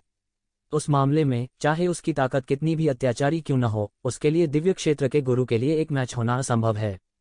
आधे कदम वाले स्वर्ग क्षेत्र विशेषज्ञ और स्वर्ग क्षेत्र विशेषज्ञ के बीच शक्ति में अंतर स्वर्ग और पृथ्वी जैसा था। तोड़ना संभव नहीं था। भले ही उसे अब सबसे कमजोर स्वर्ग क्षेत्र विशेषज्ञ का सामना करना पड़े, वह केवल भाग सकता था। स्वर्ग क्षेत्र के विशेषज्ञ के लिए एक मैच होना उनके लिए असंभव था। उन्हें विश्वास नहीं था कि इतने वर्षों तक प्रसिद्ध होने के बाद भी ये लानशान स्वर्ग क्षेत्र के विशेषज्ञ को नहीं जान पाएगी। इसके अलावा उसके बहुत सारे प्रशंसक थे और उनमें स्वर्ग क्षेत्र के विशेषज्ञों की कोई कमी नहीं थी। कतई मुश्किल नहीं होगा। यह मुश्किल हिस्सा है। हालांकि इस ग्रह की व्यवस्था हमारे ये कबीले के पूर्वजों द्वारा की गई है और वे मूल निवासी बच नहीं सकते हैं। उनमें से अत्याचारी स्वर्ग क्षेत्र के विशेषज्ञ भी हैं। जब तक हमारे ये कबीले के स्वर्ग क्षेत्र के विशेषज्ञ प्रवेश करते हैं, वे इन देशी स्वर्ग क्षेत्र के विशेषज्ञों द्वारा घिरे रहेंगे और उन पर हमला करेंगे। उस समय लोगों को बचाना तो दूर, खुद को बचाना भी बहुत मुश्किल होगा। ये लानशान ने थोड़ी कड़वी मुस्कान के साथ कहा। ये ज़िवेन दंग रह गई। तो ऐसा कारण था। कोई आश्चर्य नहीं। 100वें रहस्य क्षेत्र में मूल आकाशीय क्षेत्र के विशेषज्ञ थे। वहां भी बहुत खजाने थे। यहां तक अगर आकाशीय क्षेत्र के विशेषज्ञ इसका पता लगाना चाहते हैं तो भी वे ऐसा करने में सक्षम होंगे। हालांकि वास्तव में ये ज़िवेन ने एक्सचेंज सेंटर में केवल आधे चरण के आकाशीय क्षेत्र के विशेषज्ञों को देखा। उसने आकाशीय क्षेत्र का एक भी विशेषज्ञ नहीं देखा। तो ऐसा कारण था। यहां तक स्वर्ग क्षेत्र के विशेषज्ञ भी अपने जीवन को बर्बाद नहीं करना चाहते थे। अगर वे 100वें गुप्त दायरे में जाते तो क्या यह उनके जीवन को बर्बाद करने से अलग नहीं होता। तो अब मुझे बहुत से लोग नहीं मिल रहे हैं। वह देशी विशेषज्ञ बहुत मजबूत है, हमसे ज़्यादा मजबूत है। आम लोग बिल्कुल भी मदद नहीं कर पाएंगे। हालांकि अगर हम दोनों सेना में शामिल हो जाते हैं तो हमें इस देशी विशेषज्ञ को दबाने में सक्षम होना चाहिए। ये लानशान ने इस समय कहा। ये ज़िवेन ने एक पल के लिए सोचा। स्वाभाविक रूप से 100वें गुप्त दायरे में खतरों का जिक्र करने की जरूरत नहीं थी। स्वर्ग के क्षेत्र के विशेषज्ञों का उल्लेख नहीं करना, बस वह विशेषज्ञ जो ये लानशान को दबा सकता था और उसे बार बार पीछे हटने के लिए मजबूर कर सकता था, पहले से ही एक अत्यंत भयानक अस्तित्व था। इस यात्रा के खतरों का जिक्र करने की जरूरत नहीं थी। हालांकि अगर उसे हार माननी थी तो वह कुछ अनिच्छुक था। आखिरकार डस्टलेस स्वीट ग्रास की खबर आई। वह इस समय हार नहीं मानना था। अन्यथा वह नहीं जानता था कि उसे औषधीय छर्रों को परिष्कृत करने में कितना समय लगेगा। बार बार इसके बारे में सोचने के बाद उसने फिर भी ये लानशान से कहा, ठीक है, मैं तुम्हारे साथ जाऊंगा और तुम्हारी बहन को बचाने की पूरी कोशिश करूंगा। यह बहुत अच्छा है। अब चलते हैं। जहां तक डिस्प्ले स्वीट ग्रास की बात है, मैं किसी को इसे पहले गुप्त दायरे में भेजने के लिए कहूंगा। ये लानशान ने अपने चेहरे पर मुस्कान के साथ कहा। यह देखकर कि ये ज़िवेन सहमत हो गई, ये लानशान ने और देरी नहीं की। उसने तुरंत किसी को डिस्प्ले स्वीट ग्रास को ह्यूमन सीक्रेट रियलम नंबर 1 में भेजने के लिए कहा। फिर वे दोनों तुरंत सेट हो गए। इस समय यह केवल वे दोनों थे, इसलिए उनकी गति स्वाभाविक रूप से बहुत तेज थी। उन्हें प्लैनेट नंबर 100 पर पहुंचने में देर नहीं लगी। उन दोनों ने जल्दी से माहौल में प्रवेश किया।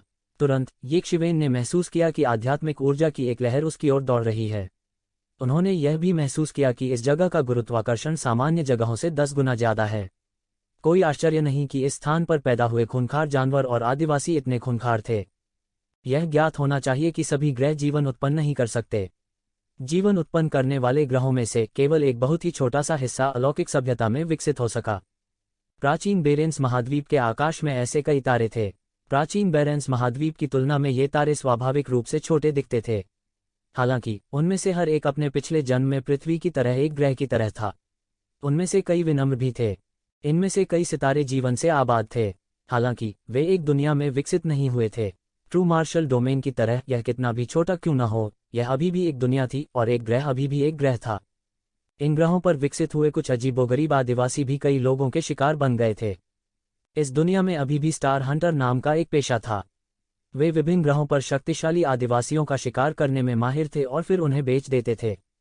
हालांकि ये कबीले के लिए किसी ग्रह पर सीधे कब्जा करना और उसे गुप्त दायरे नंबर 1 में लाना, यह कुछ ऐसा था जिसके बारे में बहुत से लोगों ने बाहरी दुनिया में सोचने की हिम्मत भी नहीं की। ऐसा करना तो दूर की बात है। यह अपने आप में लोगों को पागल करने के लिए काफी था। ये कबीले की नींव की गहराई इससे देखी जा सकती थी। यह बिल्कुल अकल्पनीय था। इन ग्रहों के आदिवासियों को भी बंदी बना लिया गया और यहाँ कैद कर दिया गया। पीढ़ियों तक वे केवल ये कबीले के वंशजों के प्रशिक्षण लक्ष्य बन सकते थे। हालांकि यह थोड़ा दयनीय था, इस दुनिया में प्राकृतिक चयन ही सिद्धांत था। इसमें कुछ भी अजीब नहीं था। यह ग्रह संख्या 100 बहुत बड़ा है और हम अभी भी स्वर्ग क्षेत्र के उन विशेषज्ञों को सचेत नहीं कर सकते हैं। हम आपकी बहन को कैसे ढूंढने जा रहे हैं जिसे पकड़ लिया गया था? ये ज़िवेन ने पूछा। ग्रह बहुत बड़ा था, इसे मानव गुप्त दायरे में प्रकट नहीं होना चाहिए था। इसे पृथ्वी के गुप्त दायरे या स्वर्ग के गुप्त दायरे में प्रकट होना चाहिए था। हालांकि वे दोनों थोड़े मजबूत थे, फिर भी यदि वे चाहते तो एक व्यक्ति को खोजने में सक्षम थे। हालांकि वे इस दुनिया के मूल विशेषज्ञों को सचेत नहीं कर सके, नहीं तो वे इस आपदा से नहीं बच पाएंगे। चिंता मत करो, हालांकि मैं उस समय पीछे हट गया, फिर भी मैंने कुछ लोगों को पीछे छोड़ दिया। मैं सुदृढ़ीकरण की तलाश में वापस आऊंगा जब तक मैं उन लोगों को ढूंढ सकता हूं जो उनका पीछा करने के लिए पीछे रह गए। मैं स्वाभाविक रूप से उन मूल निवासियों को ढूंढ लूंगा, ये लानशान ने कहा। ये ज़िवेन ने सिर हिलाया। कई लापरवाह और अधीर लोगों के विपरीत, ये लानशान एक बहुत ही सावधानीपूर्वक व्यक्ति था। उस तरह की स्थिति में जहां उनका शिकार किया जा रहा था, उसके लिए इतनी सावधानीपूर्वक व्यवस्था करना असंभव था। ये लानशान ने उसके हाथों पर चुटकी ली और ऐसा लगा जैसे उसने अपने मातहतों के ठिकाने की पुष्टि कर दी है। वो ये ज़िवेन के साथ सीधे उस दिशा में उड़ी। ये ज़िवेन ने ये लानशान का बारीकी से पीछा किया और एक घाटी में उड़ गए। जल्द ही उन्होंने ये लानशान के अधीनस्थों को देखा। इस दौरान वे सभी काफी शर्मिंदा नजर आए। ऐसा लग रहा था कि एक पुरुष और 2 महिलाओं को कुछ चोटें आई हैं। इस समय जब उन्होंने ये लानशान को प्रकट होते देखा तो वे यह सोचकर तुरंत खुश हो गए कि उसने शुद्धिकरण के लिए बुलाया था। हालांकि जब उन्होंने फिर से ये ज़िवेन को देखा तो उनके चेहरे तुरंत उतर गए। ये ज़िवेन स्वाभाविक रूप से जानती थी कि उनके भाव इस तरह क्यों बदल गए। उन्होंने उसकी ताकत को देखा होगा। हालांकि यह भी बहुत सामान्य था, जब तक कि वे ये ज़िवेन की युद्ध शक्ति को अपनी आंखों से नहीं देखते, अन्यथा कौन विश्वास करेगा कि कानून चरण 9वें स्तर की युद्ध शक्ति वास्तव में एक हाफ स्टेप हेवन रियलम विशेषज्ञ के बराबर हो सकती है, और यहां तक सर्वश्रेष्ठ में से एक थी। कई लोगों के लिए यह बेशक अरेबियन नाइट्स जैसा था। इस समय 2 महिलाओं में से एक आगे आई और बोली, बहन लानशान, आप आखिरकार वापस आ गईं। इतने में दोनों में से एक महिला आगे आई और बोली, यही सहायक है जिसे मैंने इस बार वापस आमंत्रित किया है। ये ज़िवेन भाई, वह मानव गुप्त दायरे का नया मालिक है। ये लानशान अभी भी अपने मातहतों की भावनाओं को महसूस कर सकती थी, इसलिए वह स्पष्ट रूप से देख सकती थी कि ये लोग ये ज़िवेन से बहुत निराश लग रहे थे, इसलिए वह यह कहे बिना नहीं रह सकी।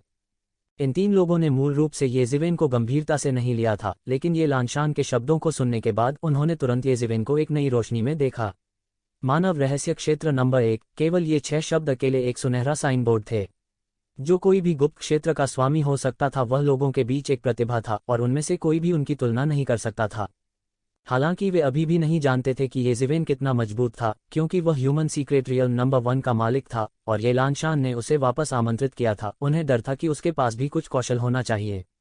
यह सोचकर तीनों ने फौरन अपने हाव भाव रोक लिए। ये मेरे 3 अधीनस्थ हैं। ये लानशान ने ये ज़िवेन का मोटा परिचय दिया। उन तीनों में से उस आदमी को फैंग जिजी कहा जाता था। ये कबीले का सदस्य नहीं था, बल्कि एक अनुयायी था जिसे उसने बाहर भर्ती किया था। उसकी शक्ति पहले ही अर्धचरण या आकाशीय क्षेत्र के अंतिम चरण के स्तर तक पहुंच चुकी थी। जहां तक अन्य 2 महिलाओं की बात है, वे दोनों ये जियाओ और ये शीयुइंग कहे जाने वाले ये कबीले की शिष्या थीं। वे सभी अनुयायी थे जिन्होंने कई वर्षों तक उसका अनुसरण किया था और उनकी शक्ति बहुत प्रबल थी। वे पहले ही अर्धचरण दिव्य क्षेत्र के अंतिम चरण में कदम रख चुके थे, क्योंकि जो लोग पर्याप्त मजबूत नहीं थे वे पिछली लड़ाई में पहले ही मारे जा चुके थे। परिचय के बाद ये लानशान मदद नहीं कर सका, लेकिन उसने पूछा, अब क्या स्थिति है? इस समय ये जियाओ ने इस समय कहा, वे वर्तमान में 100 मील दूर हैं और अगर वे हमें खोजते हैं तो हम उनके बहुत करीब जाने की हिम्मत नहीं करेंगे। ऐसा लगता है कि वे अब हमारी बहनों को उनके गोत्र में भेजने जा रहे हैं। इस समय ये जियाओ ने कहा, अच्छा नहीं है, अगर हम अपनी बहनों को जनजाति में भेजने तक इंतजार करते हैं तो यह वास्तव में बुरा होगा। इन सभी जनजातियों के पास आकाशीय क्षेत्र के स्वामी हैं, अगर हमें जनजाति में भेजा जाता है तो हम निश्चित रूप से कोई मौका नहीं होगा। तो लानशान की अभिव्यक्ति बहुत बदल गई और कहा, इसलिए हमें इस तथ्य का लाभ उठाना चाहिए कि वे जनजाति में वापस नहीं आए हैं और सीधे हमारी बहनों को वापस ले लें। अन्यथा सब कुछ बहुत देर हो जाएगी और एक बार जब हमें जनजाति में वापस भेज दिया जाएगा तो हमारी बहनें अनिवार्य रूप से उन बर्बर आदिवासियों द्वारा अपमानित होंगी। इसके बजाय हमारे लिए यह बेहतर है कि हम उन्हें उनके रास्ते पर भेज दें। ये लानशान ने जानलेवा नज़र से निर्णायक रूप से कहा।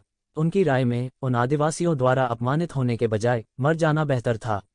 हालांकि उसकी बहनें अब निश्चित रूप से आत्महत्या करने में असमर्थ थीं, इसलिए वे केवल उन्हें अपने रास्ते पर भेज सकते थे। ये शिवेन जानती थी कि बंदी महिला का भाग्य पहले ही तय हो चुका था। यह सबसे अच्छा होता अगर उसे बचाया जा सकता, लेकिन अगर वह ऐसा नहीं कर पाती तो वह केवल मर सकती थी। ये जिवेन ने आह भरी। बंदी स्त्री के लिए शायद मौत को एक तरह की राहत माना जा सकता है। कभी कभी यह काम करने का एक अत्यंत असहाय तरीका भी होता था। हालांकि यह असहाय था और कोई रास्ता नहीं था। ये आदिवासी कैसे दिखते हैं? ये जिवेन ने पूछा। इन आदिवासियों और हमारे बीच कोई अंतर नहीं है। अंतर केवल इतना है कि उनकी 4 आंखें हैं और 2 हमारी बाहों पर हैं। इसलिए हम उन्हें 4 आंखों वाली जाति कहते हैं। ये लानशान ने ये जिवेन को समझाया। ये जिवेन हैरान नहीं थी। इस दुनिया में हजारों जीव थे और कई तरह के जीव थे, लेकिन इसमें कोई संदेह नहीं था कि मानव रूप निस्संदेह विकास की अंतिम दिशा थी। इससे कोई फर्क नहीं पड़ता कि किस प्रकार की जाति है, जब तक वे एक सभ्यता विकसित करते हैं उनमें से अधिकांश मानव रूप में होंगे। भले ही वे मानव रूप में न हों, अंततः वे मानव रूप में बदल जाएंगे। 100 रेस अलायंस की तरह उनमें भी कई अजीब लोग थे, लेकिन वे सभी इंसानी रूप में थे। तथाकथित मानव रूप सहजताओवाद रूप था जिसे प्राप्त करने के लिए कई योद्धाओं ने साधना की। इस सहजताओवाद रूप के जितना करीब होगा, ज्ञान की डिग्री उतनी ही ऊंची होगी, सभ्यता का स्तर उतना ही ऊंचा होगा और उनकी ताकत उतनी ही अधिक शक्तिशाली होगी। उदाहरण के लिए डेविल रेस को लें।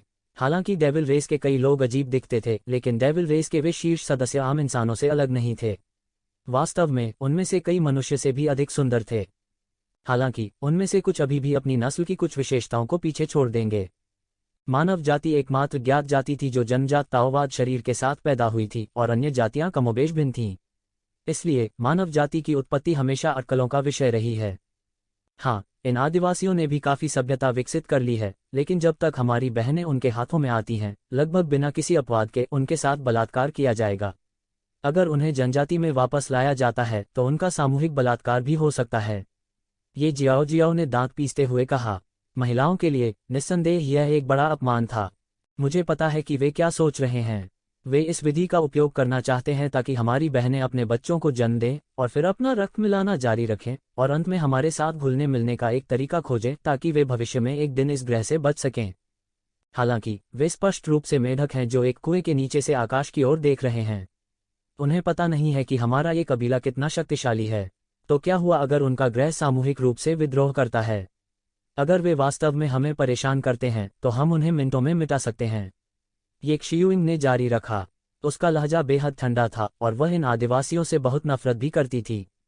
ये जिवेन ने आह भरी। यह 2 जातियों के बीच जीवन और मृत्यु का युद्ध था, लेकिन यह दौड़ स्पष्ट रूप से दुखद थी क्योंकि उनका प्रतिद्वंद्वी ये कबीले जैसा एक विशाल था। ये कबीले की छिपी ताकत उनके विचार से 100 गुना, 1000 गुना अधिक अत्याचारी थी। भले ही उनके पास 10 गुना अधिक दिव्य क्षेत्र के स्वामी हों, फिर भी वे ये कबीले के लिए एक मैच नहीं होंगे। यह दोनों पक्षों के बीच ताकत का मूलभूत अंतर था।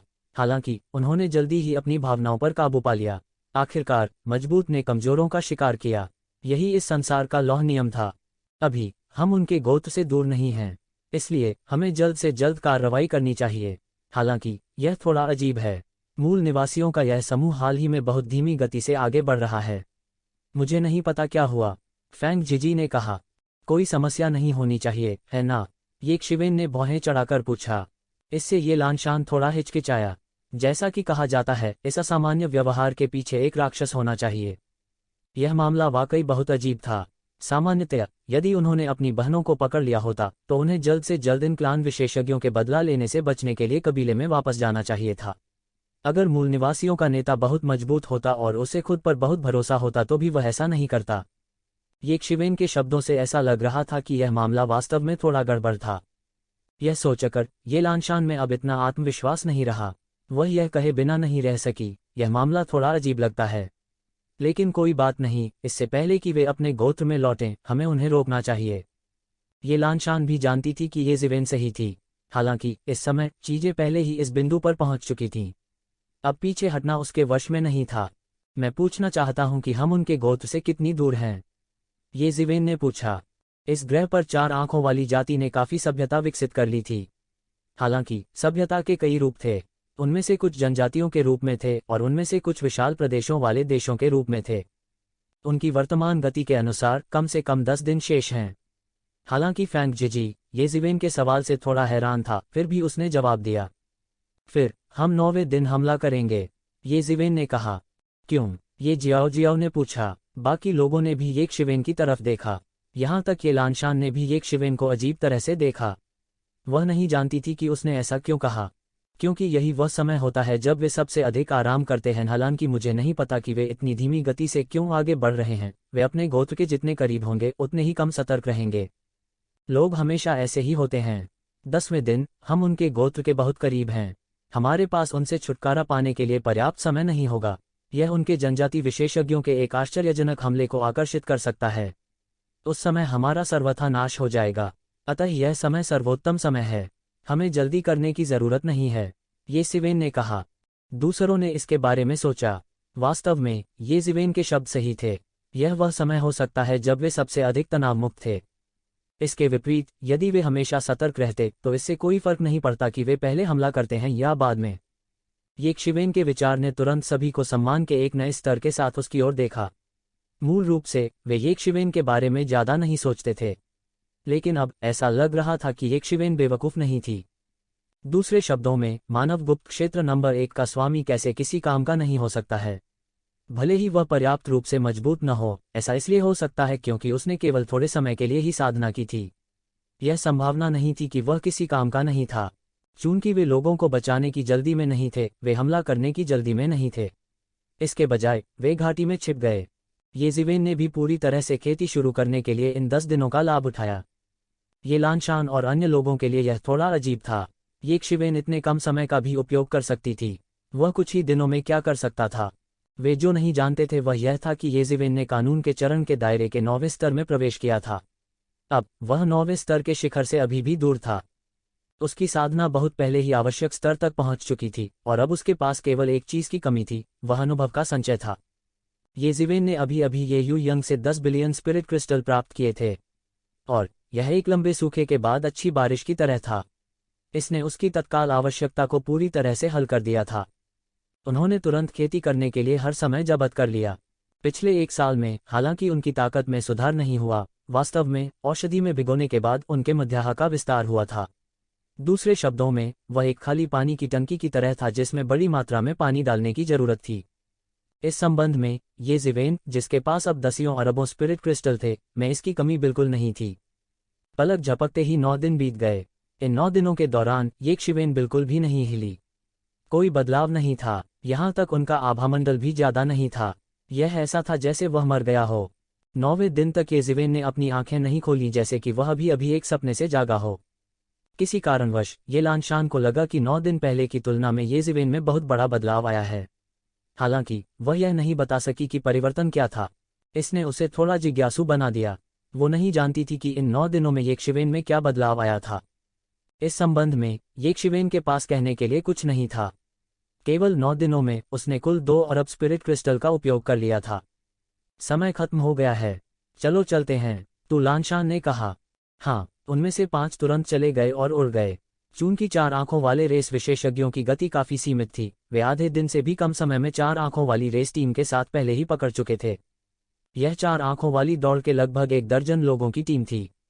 इस टीम में ज्यादा लोग नहीं थे, उनमें से लगभग 20 थे। नेता लगभग 2 मीटर लंबा था। उनके पास एक मजबूत शरीर और 4 तेज आंखें थीं। यह स्थानीय विशेषज्ञ फैंग वुई थे जिन्होंने ये लानशान को पीछे हटने के लिए पीटा था। इस समय फैंग वुई टीम में सबसे आगे थे। वह देवदार के पेड़ की तरह लंबा और सीधा खड़ा था। टीम के बीच में एक बदहवास औरत थी जो पूरी तरह से एक गाड़ी में बंधी हुई थी। हालांकि अजीब बात यह थी कि ये लानशान के अनुसार यदि किसी मानव महिला को 4 आइड रेस द्वारा पकड़ लिया गया था तो उसका अनिवार्य रूप से बलात्कार किया जाएगा। हालांकि इस महिला के साथ बिल्कुल भी रेप नहीं लग रहा था। अचानक आकाश में एक उन्मत्त आध्यात्मिक ऊर्जा का संचार हुआ।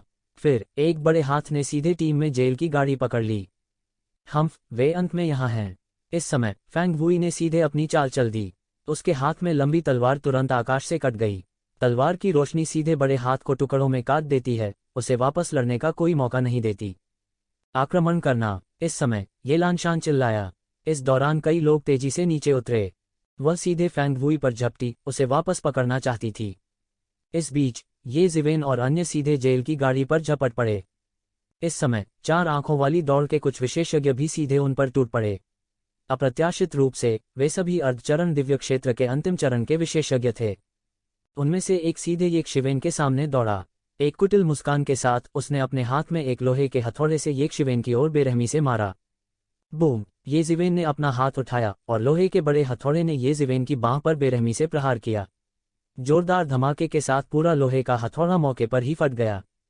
ऐसा हो ही नहीं सकता, मेरा लोहे का हथौड़ा कैसे फट सकता है? इस समय वह बस अपनी बुद्धि से डरा हुआ था। वास्तव में वह लगभग आंसुओं से डर गया था। उसका लोहे का हथौड़ा भी एक जादू का उपकरण था। भगवान जाने कितनी बार उसे टैम्पर्ड किया गया था। हालांकि इसकी तुलना ये कबीले के शोधन स्तर से नहीं की जा सकती थी, फिर भी यह पृथ्वी स्तर का एक जादुई उपकरण था। इसका इस्तेमाल किसी को तोड़ने और यहाँ तक खुद को तोड़ने के लिए कैसे किया जा सकता है? जाओ अधोलोक से पूछो, येशिवेन ने उपहास किया। एक पल में उसके हाथ में तुरंत एक लंबी तलवार दिखाई दी। तलवार की रोशनी अचानक चमक उठी। विशेषज्ञ का सिर सीधे मौके पर गिरा। खून खंभे की तरह फूट पड़ा। आधा कदम आकाशीय क्षेत्र के अंतिम चरण में यह विशेषज्ञ उसे बिल्कुल नहीं रोक सका। इससे ये जियाओ और अन्य लोग लगभग हक्का बक्का रह गए। वे पूरी तरह से विश्वास नहीं कर सकते थे कि येशिवेन वास्तव में इतनी आसानी से एक विशेषज्ञ को अर्धसटेप सेलेस्टियल दायरे के अंतिम चरण में मार सकता है। यदि यह वे होते तो मार्शल आर्ट और जादू के औजारों के लाभ के साथ भी इस विशेषज्ञ से निपटना आसान नहीं होता। ये आदिवासी दैवीय शक्ति के साथ पैदा हुए थे और इनसे निपटना बहुत मुश्किल था। इस समय वे अंततः कुछ हद तक समझ गए कि ये लानशान ने येशिवेन को आने के लिए क्यों कहा। हालांकि वे नहीं जानते थे कि ये लानशान भी नहीं जानता था कि येशिवेन वास्तव में इतना अत्याचारी था।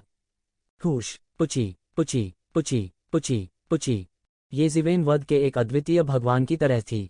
वह जहां भी जाता वहां के मूल निवासी पूरी तरह से धराशायी हो जाते। उसके हाथ में तलवार की रोशनी चमक उठी। उसने कभी दूसरी तलवार का इस्तेमाल नहीं किया। चाहे वह अर्धचरणीय दिव्य क्षेत्र का गुरु हो या कानून के प्रकटीकरण क्षेत्र का गुरु, कोई अंतर प्रतीत नहीं होता था। वे सभी कचरा थे जिन्हें सीधे तलवार से वार कर मारा जा सकता था। येशिवेन ने इस कैदी गाड़ी के किनारे तक मार डाला। कैदी की गाड़ी को सीधे तलवार से विभाजित करने के बाद उसने उस व्यक्ति को छुड़ाया। सावधान रहें, उनके पास घात है।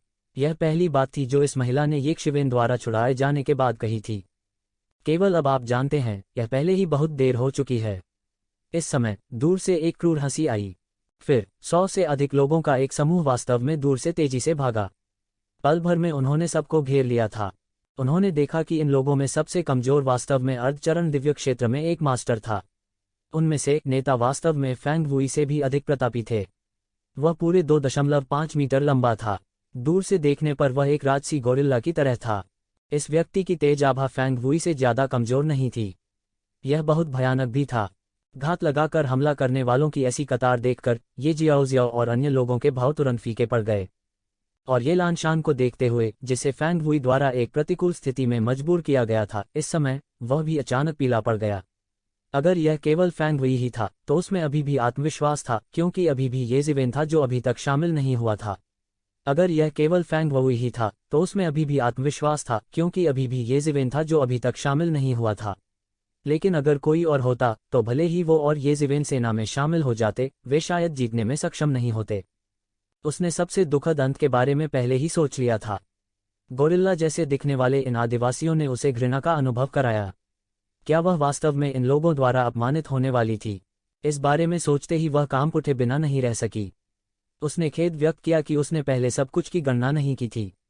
उसने इसके बारे में ज्यादा नहीं सोचा था जब येशिवेन ने कहा था कि कुछ संदिग्ध बिंदु थे। अब वह इन 4 आंखों वाले लोगों के झांसे में आ गई थी।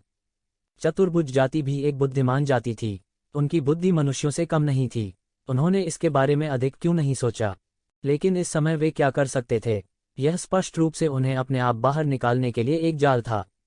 हा, फैंग वुई, यह महिला आपके सामने है। मैं फैंग सी उसे चाहता हूँ। इस वक्त 2 मीटर लंबे 4 आंखों वाले शख्स ने हंसते हुए कहा। महिलाएं इस समय थोड़ा कांप रही थीं। उन्होंने अभी तक कुछ नहीं किया था, लेकिन उन्होंने पहले ही उन्हें बांटना शुरू कर दिया था। वे कैसे अपमानित महसूस नहीं कर सकते थे? लेकिन इससे कोई फर्क नहीं पड़ता कि वे कितने अपमानित हुए, वे इसके बारे में कुछ नहीं कर सके क्योंकि उनका जीवन अब दूसरों के हाथों में था और खंडन करने की उनकी बारी नहीं थी। कुछ बच्चों को जन्म दो। अगर उनमें से एक इंसान जैसा दिखता है तो मैं उसे जासूस के रूप में इंसानों की दुनिया में भेजूंगा। वह आदमी हंसा और बोला, आप लोग भ्रम में हैं। जब तक आप 4 आंखों वाली दौड़ के सदस्य हैं तब तक वातावरण में गठन से गुजरना असंभव है। फैंग जिजी चिल्लाया। यह कहना मुश्किल है। वैसे भी वे मनुष्यों के साथ पैदा हुए संकर हैं। यदि वे मर जाते हैं तो यह कोई बड़ी बात नहीं है। आदमी ने ठंडेपन से कहा। उसने बिल्कुल परवाह नहीं की। शायद उनकी राय में वे मनुष्यों के साथ पैदा हुए संकर थे। मर गए तो कोई बड़ी बात नहीं थी। 4 आंखों वाली दौड़ वातावरण में गठन से नहीं गुजर सकती थी। अगर उन्हें 4 आंखों वाली दौड़ का सदस्य होने का पता चला तो वे गठन में ऊर्जा से मौके पर ही मारे जाएंगे। इसलिए 4 आंखों वाली जाति इतने सालों तक इस ग्रह पर फंसी रही थी। वे बच नहीं सके। मूल रूप से उन्होंने यह भी नहीं सोचा था कि बाहर कोई दुनिया है। हालांकि जब से उन्हें ये कबीले द्वारा कब्जा कर लिया गया था, वे जानते थे कि बाहर कई अद्भुत दुनियाएं थीं। हालांकि जिस दिन से वे पकड़े गए, वे पहले ही गुलाम बन चुके थे। वे बिल्कुल बाहर नहीं जा सकते थे। वे केवल ये कबीले के शिष्यों के प्रशिक्षण लक्ष्य बन सकते थे। अधिक से अधिक वे केवल अपना गुस्सा निकालने के लिए ये परिवार द्वारा स्थापित स्पिरिट गैदरिंग फॉर्मेशन को ही तोड़ सकते थे। लेकिन उनकी कमजोर स्थिति को बदलने का कोई उपाय नहीं था। इसलिए वे मानव महिलाओं के साथ बच्चे पैदा करने का विचार लेकर आए। कुछ बच्चे इंसानों की तरह दिख रहे थे, इसलिए उन्होंने यह देखने की कोशिश की कि क्या वे वातावरण में बनने वाली चीजों से गुजर सकते हैं। यद्यपि वे सभी विफल हो गए थे। 4 आंखों वाली जाति के कई लोगों का मानना कि ऐसा इसलिए था क्योंकि मानव रक्त रेखा पर्याप्त रूप से शुद्ध नहीं थी। हालांकि इससे कोई फर्क नहीं पड़ा। जल्दी या बाद में शुद्ध रक्त रेखा वाला कोई दिखाई देगा। इन वर्षों में कई मानव महिलाओं को दूर ले जाया गया और प्रजनन उपकरण में बदल दिया गया। बेशक 4 आंखों वाली जाति ने भी कई बार ये कबीले के प्रतिशोध का सामना किया था। कई देशों और कबीलों को नष्ट कर दिया गया था और उनके बीच की दुश्मनी लंबे समय से गिनती के लिए बहुत अधिक थी। क्या आप अभी भी उस मूर्खतापूर्ण तरीके पर भरोसा करने जा रहे हैं? क्या मैंने पहले ही नहीं कहा था कि यह तरीका बेकार है? अगर हम गठन को तोड़ना चाहते हैं तो हम केवल अपनी ताकत पर भरोसा कर सकते हैं। जब तक हम पर्याप्त रूप से मजबूत हैं, हम गठन को तोड़ सकते हैं और अपनी स्वतंत्रता को पुनः प्राप्त कर सकते हैं। फैंग वुई ने ठंडेपन से कहा, जैसे कि वह फैंग सी के विचार से सहमत नहीं था। ऐसा इसलिए था क्योंकि उन्होंने 4 आइड रेस के दूसरे गुट का प्रतिनिधित्व किया था। इन लोगों को इस तरह का तरीका इस्तेमाल करने की बिल्कुल भी मंजूरी नहीं थी। वे केवल अपनी ताकत पर विश्वास करते थे। उनका मानना कि जब तक वे अपने हाथों पर भरोसा करते हैं, वे देर सवेर इस संरचना को तोड़ने में सक्षम होंगे। इससे कोई फर्क नहीं पड़ता जब तक हम बाहर निकल सकते हैं। जब समय आएगा मैं वहां पर हत्या की होड़ में जाऊंगा। हे। फैंग सी ने एक अजीब सी मुस्कान के साथ कहा, तुम वास्तव में अज्ञानी हो। तुम्हें क्या लगता है कि बाहर निकलने के बाद तुम कहाँ रहोगे? यह क्लान का सबसे कुलीन स्थान है। वहां स्वर्ग क्षेत्र के विशेषज्ञ हैं। क्या आपको लगता है कि बाहर निकलने के बाद आप बच सकते हैं? ये लानशान उपहास किए बिना नहीं रह सका। वह तुम में से किसी का काम नहीं है। इस समय फैंग वुई ने ठंड से सूंघ लिया और सीधे ये लानशान को एक झटका देकर उड़ा दिया। उसकी ताकत ये लानशान से एक स्तर अधिक थी। पहले वह अकेला ही ये लानशान को दबाने के लिए काफी था। अब फैंग सी भी थे, जो एक शीर्ष विशेषज्ञ थे, जो लगभग फैंग वुई के बराबर थे। जाओ, उन सबको पकड़ लो और उन्हें जनजाति में वापस लाओ। फैंग वुई ने ठंडेपन से कहा। जाहिर है वह एक दबंग और दबंग इंसान भी थे। वह ये लानशान की बातों से बिल्कुल भी नहीं हिले। आप सभी सावधान रहें। एक साथ घेरे से बाहर निकलें। यदि आप इसे तोड़ सकते हैं तो इसे 1 के रूप में गिनें। इस समय ये लानशान ने झट से कहा, आज मैंने आप सभी को निराश कर दिया है। मैंने तुम सबको एक खतरनाक स्थिति में डाल दिया है। और ये ज़िवेन, मूल रूप से इस मामले का तुमसे कोई लेना देना नहीं था। लेकिन अब तुम एक नश्वर दुश्मन बन गए हो। तुम बच सकते हो। यदि आपके पास बचने का कोई रास्ता है तो आपको बाहर के लोगों को सूचित करना चाहिए। हमसे बदला लेने के लिए तुम्हें इस जनजाति के सभी लोगों को मारना चाहिए। ये लानशान वास्तव में नायिका कहलाने के योग्य थी। इस महत्वपूर्ण क्षण में उनमें पहले से उस तरह की भावना नहीं थी। इसके बजाय उसकी आंखें मरने के दृढ़ संकल्प से भर गईं। वह बेहद पागल थी। वह भविष्य में इस पूरी जनजाति का वध करने की भी सोच रही थी। निश्चय ही चतुष्कोणीय जाति के लोगों का रंग अचानक बदल गया जब उन्होंने उसकी बातें सुनी। ये लानशान की बातें सुनकर वे सभी डर गए। आखिरकार इस तरह की बात दुर्लभ नहीं थी। वास्तव में यह बहुत बार हुआ। हालांकि वे अक्सर कुछ मनुष्यों को बंदी के रूप में पकड़ सकते थे, लेकिन आमतौर पर बोलते हुए मनुष्यों को अभी भी पूर्ण लाभ प्राप्त था। इसके अलावा ये कबीले के लोग सभी संभ्रांत थे। वे अहंकारी और निरंकुश थे। वे जरा सा भी असंतोष सहन नहीं कर सकते थे। जनजातियों और राष्ट्रों का वध करना एक सामान्य बात थी, और अगर उन्हें भागने की अनुमति दी गई तो सबसे अधिक संभावना है कि वे एक क्लान के कई विशेषज्ञों का बदला लेंगे। इस बात में कोई शक नहीं था। जब उन्होंने इस बारे में सोचा तो उनके रंग बदले बिना नहीं रह सके। उनमें से किसी को भी भागने मत दो। इस समय फैंग वुई ने अपने दांत पीसकर कहा। फैंग शी भी उससे सहमत थे। इस मामले पर आम सहमति तक पहुंचना उनके लिए दुर्लभ था। जाना। इस समय 4-आइड रेस के विशेषज्ञ येकशिवेन के समूह की ओर दौड़ पड़े। चलो चलते हैं, हम जितने मार सकते हैं मारो। फैंग जीजी इस समय गर्जना कर रहे थे। यह अभी खत्म नहीं हुआ है। तुम सब इतने घबराए हुए क्यों हो? 4 आंखों वाली जाति के ये लोग बस मौत को दावत दे रहे हैं। ये जिवेन ने उपहास किया और कहा, अच्छा लड़का, तुम में हिम्मत है। फैंग वुई, तुम उस छोटी कुतिया को रोको। इस लड़के को मेरे पास छोड़ दो। इस समय फैंग सी ने उपहास किया और उसे मारने के लिए तुरंत ये जिवेन की ओर दौड़े। उसने अपने बड़े हाथ से पकड़ लिया और ऐसा लग रहा था जैसे वह पूरे आकाश को हड़पने जा रहा है। एक जंगली क्यूई हवा में व्याप्त हो गया और एक विशाल गैसिफाइड में परिवर्तित हो गया शून्य में हाथ। ऐसा लग रहा था जैसे यह हाथ येकशिवेन को पकड़कर विस्फोट कर देगा। फैंग सी ने ये जिवेन की खिल्ली उड़ाई। उसने उसे बचने के लिए कोई जगह नहीं दी। येकशिवेन बिल्कुल नहीं हिली। उसने बस इस विशाल हाथ को उसे पकड़ने दिया। इस महत्वपूर्ण क्षण में उसके शरीर के रोम रोम से तलवार रोशनी निकलने लगी। ये तलवार रोशनी उसके सिर के ऊपर एक विशाल प्रकाश तलवार में घनीभूत हो गई।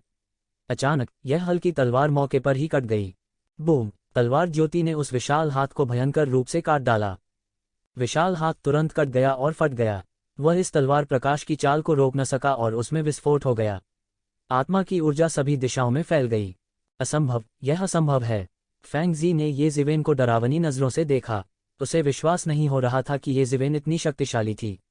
वह ट्रांसेंडेंस दायरे के 9वें स्तर पर सिर्फ एक बच्चा था। वह इतना अत्याचारी कैसे हो सकता है? यह मेरी बारी है। ये जिवेन ने एक कदम आगे बढ़ाया और सीधे फैंग शी के सामने दौड़ पड़ी। उसके हाथ में लगी लोहे की तलवार सीधे वार कर बाहर निकल गई। इसमें कुछ भी फैंसी नहीं था। यह सिर्फ एक सीधी तलवार थी। हालांकि यह सीधी तलवार ब्रह्मांड की शून्यता और समय के अंत को भेदती हुई प्रतीत हुई। यह सीधे फैंग शी के गले की ओर गया और ऐसा लग रहा था कि वह मौके पर ही उसे चाकू मारकर मार देगा। इसकी गति अत्यंत तेज थी। यह बिजली की तरह तेज था। धत्तेरी की! इस समय फैंग शी ने जोर से गर्जना की और पीछे हटना बंद कर दिया। वह एक उदार व्यक्ति नहीं था, लेकिन एक क्षण पहले वह ये शिवेन से डर गया था। अब जब उसने अपने पैर को स्थिर कर लिया था, उसके शरीर में रक्त और क्यूई तुरंत ऊपर उठ गया और जंगली भगवान का एक प्रेत अचानक उसके पीछे दिखाई दिया। इस समय वह अतुलनीय रूप से अत्याचारी दिख रहा था, ठीक एक दानव देवता की तरह। उस विशाल शक्ति की मदद से उसके पीछे बर्बर भगवान, जिसका पूरा शरीर आंखों से ढका हुआ था, सीधे गर्जना किया और ये जिवेन की ओर एक मुक्का मारा। उसी समय उसके शरीर की सभी आंखें खुल गईं, जो अनंत प्रकाश से फूट रही थीं। प्रत्येक आंख ने प्रकाश की एक किरण छोड़ी। इस समय आकाश में प्रकाश की हजारों किरणें थीं, जो ये जिवेन को लगभग एक सींग के घोंसले में ले जा रही थीं। इस समय ये जिवेन के शरीर के सामने 8 खजाने स्वर्ग और पृथ्वी का प्रेत दिखाई दिया। भले ही उसके शरीर को औषधीय जड़ी बूटियों को परिष्कृत करने के लिए ओर्गे द्वारा ले जाया गया था। हालांकि औषधीय जड़ी बूटियों को उबालने के लिए ओर्गे द्वारा मुख्य शरीर लिया गया था, यह संघनित छाया भी अत्यंत शक्तिशाली थी। बजना, बजना, बजना! धातु की कुरकुरी आवाज निकली। प्रकाश की इन किरणों ने 8 खजानों की कड़ाही की छाया पर बमबारी की, लेकिन वे बिल्कुल भी आगे नहीं बढ़ सके। वे येकशिवेन के साथ कुछ नहीं कर सके। उसी समय ये जिवेन के हाथ में एक तलवार की आभा उठने लगी और जैसे जैसे समय बीतता गया, यह बड़ा और बड़ा होता गया। जल्द ही यह एक विशाल तलवार बन गई जो दर्जनों फीट लंबी थी। इसके तुरंत बाद इस विशाल तलवार ने अनगिनत तलवार रोशनी को सीधे तौर पर गिरा दिया, सीधे 1000 आंखों वाले बर्बर भगवान की विशाल छाया की ओर खिसक गई। बूम! विशाल तलवार की रोशनी से हजारों आंखों वाले जंगली भगवान की छाया छिन्न भिन्न हो गई। 1000 आंखों वाला जंगली भगवान दहाड़ा और चिल्लाया, लेकिन वह कुछ नहीं कर सका। इस तलवार की रोशनी ने उसे जमीन पर गिरा दिया था और वह बिल्कुल भी हिल नहीं पा रहा था। थोड़ी देर के बाद 1000 आंखों वाले जंगली भगवान की छाया इंच इंच चकनाचूर होने लगी। फिर एक जोरदार धमाके के साथ यह अचानक फट गया, जो आत्मा की ऊर्जा में बदल गया जिसने आकाश को भर दिया। यह 4 आंखों वाले कबीले की एक विशेष मार्शल आर्ट साधना पद्धति थी। आमतौर पर 1000 आंखों वाले जंगली भगवान की छाया को बुलाने के बाद व्यक्ति की ताकत चरम सीमा तक बढ़ जाती थी। हालांकि येकशिवेन ने तलवार के एक वार से उसे जमीन पर पटक दिया था। उनके लिए निस्संदेह यह एक बहुत बड़ा सदमा था। कुंजी यह थी कि हालांकि फैंग शी की खेती फैंग वुई की खेती जितनी अच्छी नहीं थी, वह पहले से ही कबीले में सबसे मजबूत में से एक था। आकाशीय क्षेत्र के कुछ पुराने राक्षसों के अलावा जो 10,000 वर्षों से बाहर नहीं आए थे, वह पहले से ही सबसे मजबूत में से एक था। हालांकि ट्रांसेंडेंस रियलम के इस नाइन्थ स्काई बच्चे के सामने वह वास्तव में इतनी दयनीय स्थिति में था। इस समय फैंग शी का चेहरा बिल्कुल पीला पड़ गया था। उनके बर्बर भगवान की छाया टूट गई थी। उनके लिए यह शक्ति के एक बड़े नुकसान के बराबर था और प्रभाव बहुत बड़ा था। ये जिवेन की अजेय शक्ति को देखकर फैंग वुई भी ये जिवेन के खिलाफ लड़ाई में शामिल होना चाहता था। हालांकि इस समय ये लानशान, जिसने आखिरकार कुछ आशा देखी थी, उसे अपनी इच्छानुसार नहीं करने देगा। उसने जल्दी से फैंग वुई को रोका। हालांकि ये लानशान की ताकत फैंग वुई से थोड़ी हीन थी, आखिरकार यह बहुत बड़ा अंतर नहीं था। हालांकि वो फैंग वुई को नहीं हरा सकती थी, लेकिन यह उसे रोकने के लिए काफी था। पिछली बार ये लानशान फैंग वुई के हाथों से बचकर निकल गया था, यह सबसे अच्छा सबूत था। अगर उसने अपनी पूरी ताकत से हमला किया तो थोड़े समय में फैंग वुई भी ये लानशान को कुछ नहीं कर पाएंगे। वह केवल असहाय होकर देख सकता था, क्योंकि फैंग शी और ये जीवेन लड़ते रहे। ये जियाओ जियाओ, फैंग जिजी और अन्य दो के बचने की उम्मीद के बाद वे अपनी पूरी ताकत से पागलों की तरह लड़ने लगे। आशा की एक किरण देखना आसान नहीं था, और जब ये लोग भड़क उठे तो यह भी अतिशयोक्तिपूर्ण था। ये शिवेन के हाव भाव हमेशा की तरह थे। यह इन 9 दिनों की साधना का परिणाम था। आम लोगों के लिए शायद 9 दिन का समय पर्याप्त नहीं था, लेकिन ये जिवेन के लिए 9 दिन पर्याप्त थे ताकि उसकी ताकत एक बार में बड़े अंतर से बढ़ सके। हालांकि वह अभी तक पारलौकिक क्षेत्र के 9वें आकाश के शिखर पर नहीं पहुंचा था, लेकिन इसमें कोई संदेह नहीं था कि उसने बहुत प्रगति की थी। अगर 9 दिन पहले की बात हो तो ज्यादा से ज्यादा उसके और फैंग शी के बीच ज्यादा अंतर नहीं था। यह फैंग शी की ताकत यिन ताइपिंग की ताकत से बहुत अलग नहीं थी, क्योंकि उसकी ताकत बहुत बढ़ गई थी, शायद थोड़ी अधिक मजबूत भी।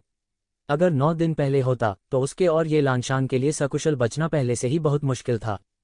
उन्हें बचाने और मार्शल कलाकारों की इस छोटी सी टीम का सफाया करने की तो बात ही क्या। वह इतना शक्तिशाली कैसे हो सकता है? चलो लड़ते हैं, फैंग शी इस समय जोर से चिल्लाया। उसका माथा ठंडे पसीने से सना हुआ था। उसने जोर से दहाड़ा और तुरंत एक शिवेन की ओर एक मुक्का फेंका। यह मुट्ठी आसमान में चुभ गई। इसमें एक भयानक मर्मज्ञ शक्ति थी। यह एक शिवेन को एक पल में टुकड़े टुकड़े कर देना चाहता था। मेरे लिए तोड़ो, ये शिवेन जोर से चिल्लाए। उसने अपने हाथ में लोहे की तलवार उठाई और एक विस्मयकारी स्वॉर्ड की ने तुरंत विशाल आकाश को चीर डाला। पुची, तलवार क्यू ने तुरंत उसकी मुट्ठी खोल दी। उसके घाव से ताज़ा खून बह निकला। तलवार की रोशनी आसमान में चुभ गई। यह सब कुछ भस्म करने वाले तलवार अजगर की तरह था। कैसी ताकत! वह इतना मजबूत कैसे हो सकता है? क्या वह ट्रांसेंडेंस क्षेत्र के 9वें स्तर पर नहीं है? आसपास के अनगिनत लोग आश्चर्य में पड़ गए। हाँ, फैंग शी ने दहाड़ा और फिर से मुक्का मारा। हालांकि वह पिछले एक्सचेंज में घायल हो गया था, इस समय उसके पास और कोई चारा नहीं था। बूम! दोनों के बीच युद्ध का परिणाम लहरों की तरह फैल गया, जो सभी दिशाओं में फैल गया। 100 मील के दायरे में आने वाले पहाड़ तुरंत धराशायी हो गए। दोनों पक्षों की भयानक युद्ध शक्ति की कल्पना की जा सकती है। दोनों पक्ष बिल्कुल भी पीछे नहीं हटे। उन्होंने शुरू से ही बेरहमी से हमला किया। इसके तुरंत बाद चीखने की आवाज सुनाई दी। सभी ने मुड़कर देखा और फैंग शी को बहुत पसीना बहाते देखा। उसका दाहिना हाथ पूरी तरह से अपंग हो चुका था और कूड़े के ढेर की तरह उसके बगल में लटका हुआ था। इसने निस्संदेह कई लोगों को भयभीत कर दिया, विशेषकर 4 आंखों वाले कबीले के लोग। वे सभी अच्छी तरह से जानते थे कि फैंग शी कितना अत्याचारी था, विशेष रूप से उसका भौतिक शरीर, जो उससे भी अधिक शक्तिशाली था। हालांकि आकार और शक्ति आवश्यक रूप से सीधे आनुपातिक नहीं हो सकते हैं, यह फैंग शी के मामले में था। उसका सबसे अत्याचारी पहलू उसका भौतिक शरीर था। एक मुक्का पर्वत श्रृंखला को समतल कर सकता था, लेकिन अब उसका हाथ टूट गया था। ये शिवेन की ताकत भयानक थी। उसका भौतिक शरीर सोने और लोहे के बराबर था, लेकिन इस समय ये जिवेन की तलवार से उसकी हड्डियां टूट गईं। हाँ, यह टूटा हुआ था, काटा नहीं गया। अगर इसे काट ही दिया जाता तो कोई बड़ी बात नहीं होती। हालांकि यह जिंदा टूट गया था। दूसरे शब्दों में, ताकत के मामले में फैंग शी पूरी तरह से एक शिवेन से हार गए थे। इससे सभी की आंखें चौड़ी हो गईं, विशेषकर ये परिवार के कुछ उस्तादों की। उन्हें उम्मीद नहीं थी कि एक शिवेन इतना अत्याचारी होगा। वे सोच भी नहीं सकते थे कि फैंग शी, जो लगभग ये लानशान जितना मजबूत था, को इतनी आसानी से दबाया जा सकता है। इस समय उन्हें ये जिवेन की दूसरी पहचान याद आ गई। वह नंबर 1 गुप्त दायरे के मालिक थे। अतीत में इस गुप्त क्षेत्र का स्वामी नंबर 1 गुप्त क्षेत्र का राजा था, और ये जिवेन वही था। मूल रूप से हर कोई सोचता था कि वह ट्रांसेंडेंस दायरे के केवल 9वें स्तर पर था और शीर्ष पर पहुंचने की संभावना नहीं थी। अब ऐसा लग रहा था कि उसके राजा बनने की पूरी उम्मीद थी। और ये लानशान का चेहरा भी अविश्वास से भरा हुआ था। मजबूत! ये जिवेन इस स्थिति में बहुत मजबूत थी। उनके पास निश्चित रूप से नंबर 1 गुप्त दायरे के राजा की स्थिति के लिए प्रतिस्पर्धा करने का मौका था। सौभाग्य से उसने उसके सामने कोई हवा नहीं रखी, नहीं तो यह मामला ठीक से खत्म नहीं होता। फैंग वुई भयभीत हुए बिना नहीं रह सका। फैंग शी चाहे कितना भी मजबूत क्यों न हो, उसे इस तरह नहीं हारना चाहिए था। हम्फ! ये जिवेन ने फिर से हमला किया, सीधे फैंग शी की ओर झपटी। शापित मानव, मैं तुम्हें मौत से लड़ूंगा। Fang she दहाड़ा। उसने अचानक अपने बचे हुए हाथ से पकड़ लिया और ये शिवेन की ओर पकड़ लिया। उसने पहले ही अपने शरीर की सारी शक्ति इस भुजा में केंद्रित कर ली थी। तुच्छ कौशल, स्काई शेकिंग तकनीक। ये जिवेन ने उपहास किया और सीधे एक उंगली उठाई। यह उंगली सीधे क्षितिज से टूट गई, जिससे पूरा आकाश एक हिंसक झटके में डूब गया। चुप्पी का एक पल था। ये जिवेन की उंगली उसकी बाईं मुट्ठी पर इशारा कर रही थी। टकराना। इसके तुरंत बाद एक भयानक शक्ति कांप उठी और उसके भीतर उबाल आ गया। फैंग शी की पूरी बांह तरबूज की तरह वहीं फट गई। हर जगह मांस और खून बिखरा हुआ था। यह उसके दाहिने हाथ से भी ज्यादा दयनीय था, सीधे मौके पर फट गया। फैंग जी ने एक खून से लथपथ चीख निकाली जिसने स्वर्ग और पृथ्वी को हिला दिया। उनका फिगर सीधे उड़ता हुआ भेजा गया था। इस बार ये शिवेन द्वारा उसे गंभीर रूप से घायल कर दिया गया था। उसका एक हाथ टूट गया और दूसरा पूरी तरह से उड़ गया। अगर वह इतनी गंभीर चोट को ठीक करना भी चाहे तो यह आसान नहीं होगा। ये जिवेन की उंगली से फैंग जी को उड़ने के बाद भेजा गया। वह नहीं रुका और तुरंत अपने जीवन के लिए भागना शुरू कर दिया।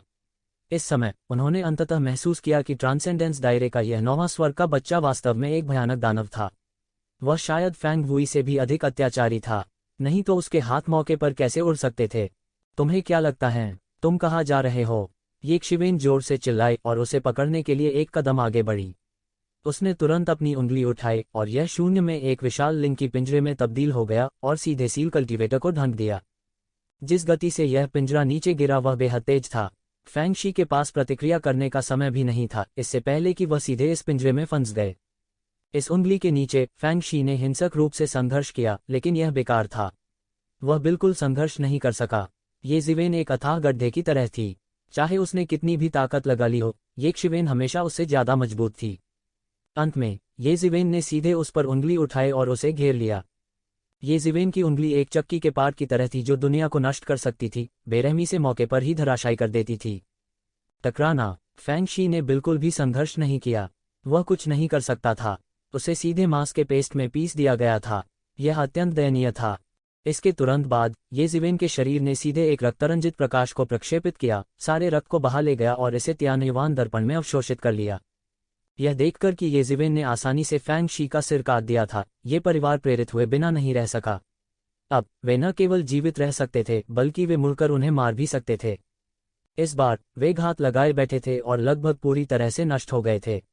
अपने कई साथियों की दुखद मौत के साथ साथ वे लंबे समय से क्रोधित थे। अब जब इतना अच्छा मौका आया था तो स्वाभाविक रूप से वे इसे इतनी आसानी से जाने नहीं देंगे। ये जिवेन ने सीधे युद्ध के मैदान को पार किया और फैंग वुई के सामने यह कहते हुए दौड़ी, इसे मुझ पर छोड़ दो। तुम जाओ और दूसरों से निपटो। ठीक है। तू लानशान भी आसानी से बच निकलने में सक्षम होने से खुश था। हालांकि यह कहा जा सकता है कि फैंग वुई के सामने वो पूरी तरह से दब गई थी, लेकिन अपनी ताकत से दूसरों के साथ व्यवहार करना उसके लिए कोई समस्या नहीं थी। यहां तक अगर यह फैंग शी होता तो ज्यादा से ज्यादा वह उसके बराबर होता। फैंग वुई ने भी ये लानशान के साथ उलझना जारी नहीं रखा। आखिरकार उसके लिए स्थिति और भी विकट हो जाएगी यदि वह ये लानशान को पीछे छोड़ दे। ये जिवेन की अत्याचारी ताकत उसके और फैंग शी के बीच लड़ाई से देखी जा सकती थी। ये जिवेन केवल वहां खड़ा था, लेकिन वह पहले से ही एक अत्यंत मजबूत अदृश्य दबाव छोड़ रहा था। भले ही उन्होंने कुछ न किया हो, फिर भी उनकी भव्य आभा बहुत दमनकारी थी। हालांकि वह कोई साधारण व्यक्ति नहीं था। हालांकि वह एक शिवेन से डरता था, वह केवल डरता था और कुछ नहीं। उसने कोई देरी नहीं की क्योंकि ये लानशान ने पहले ही नरसंहार शुरू कर दिया था। अगर वह थोड़े समय में ये जिवेन को नहीं मार सका तो उसके अधीनस्थों और उसके कबीले के कुलीनों का वध कर दिया जाएगा। इन कबीलों की ताकत की तुलना ये परिवार जैसी शक्तिशाली ताकत से की जा सकती थी। ये उनके कबीलों के कुलीन थे। यदि वे उनमें से बहुत से खो देते हैं तो पूरी ताकत के अस्तित्व की नींव हिल जाएगी और फिर उन्हें अन्य कबीलों द्वारा भी मिला लिया जा सकता है। 100वें ग्रह पर मानव जाति के साथ संघर्ष गौण था। आखिरकार मानव जाति यहाँ केवल अनुभव प्राप्त करने के लिए थी, अतः अत्याचारी होते हुए भी यह कोई बड़ी बात नहीं थी। हालांकि वे जनजातियां वास्तविक खतरा थीं।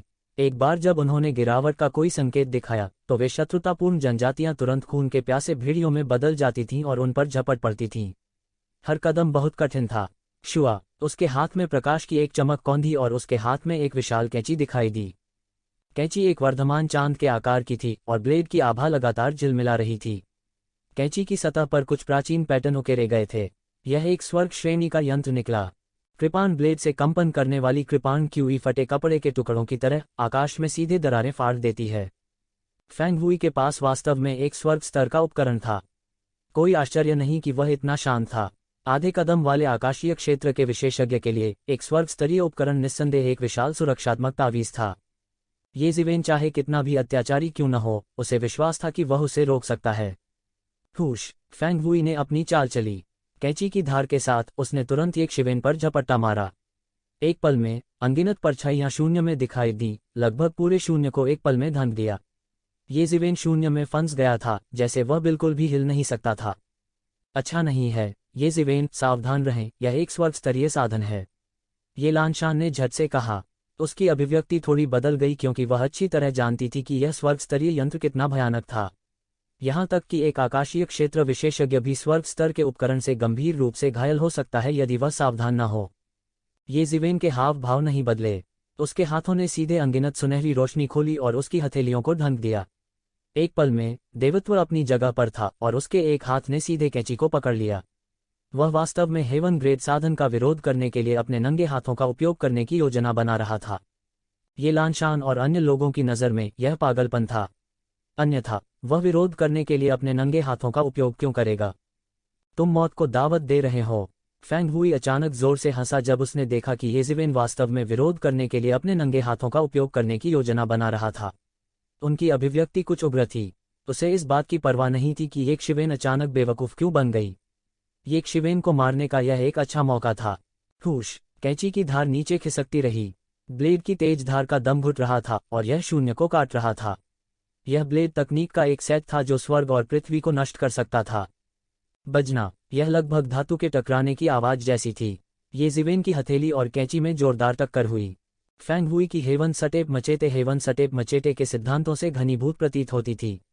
यहाँ तक आकाश के पास भी इसका विरोध करने का कोई उपाय नहीं था। इस समय यह एक हिंसक आंधी और एक बड़ी लहर की तरह थी जो पागलों की तरह एक शिवेन की ओर कुचल रही थी। हालांकि जब उसकी हथेली पर सुनहरी रोशनी कृपाण आभा के संपर्क में आई तो वह लगभग तुरंत शानदार ढंग से चमक उठी। सुनहरी रोशनी ने आकाश को ढंक दिया और आसपास की हर चीज को चमकदार सुनहरे रंग में रंग दिया। यह ऐसा था जैसे वे एक सुनहरे साम्राज्य में गिर गए हों।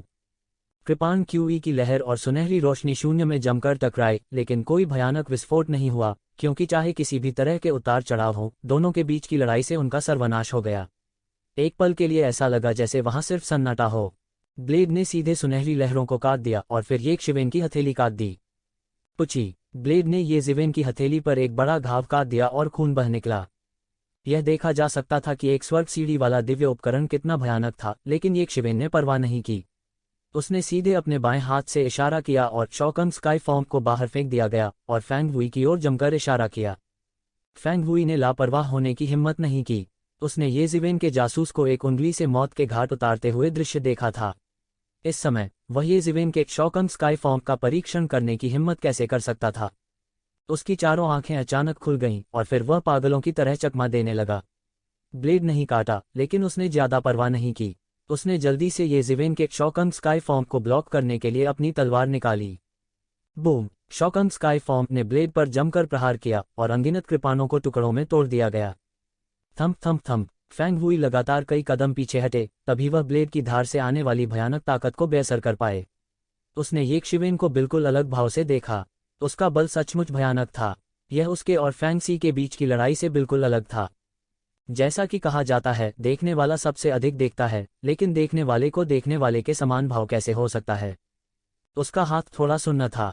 हालांकि उनकी ताकत फेंग हुई की तरह अच्छी नहीं थी, वास्तव में यह बहुत दूर नहीं थी। हालांकि परिणाम अप्रत्याशित रूप से ऐसा था। यदि यह स्वर्ग सीढ़ी लंबी ब्लेड के लिए नहीं होता तो उसका हाथ फ्रैक्चर हो सकता था। उसी समय उसने ये ज़िवेन की हथेली को डरावनी दृष्टि से देखा। अभी उसके ब्लेड ने सीधे एक शिवेन की हथेली नहीं काटी। यह भी उनके लिए अकल्पनीय था। स्वर्ग सीढ़ी वाला लंबा ब्लेड भी उसके लिए एक शक्तिशाली हथियार था, इसलिए वह इस स्वर्ग सीढ़ी वाले लंबे ब्लेड की शक्ति के बारे में बहुत स्पष्ट था। यह धातु और पत्थर को आसानी से काट सकता था, लेकिन यह वास्तव में उसकी हथेली को काटने में असफल रहा। यह पहले से ही कुछ साबित करने के लिए काफी था। ये ज़िवेन ने भी अपनी हथेली पर बड़े घाव को देखा।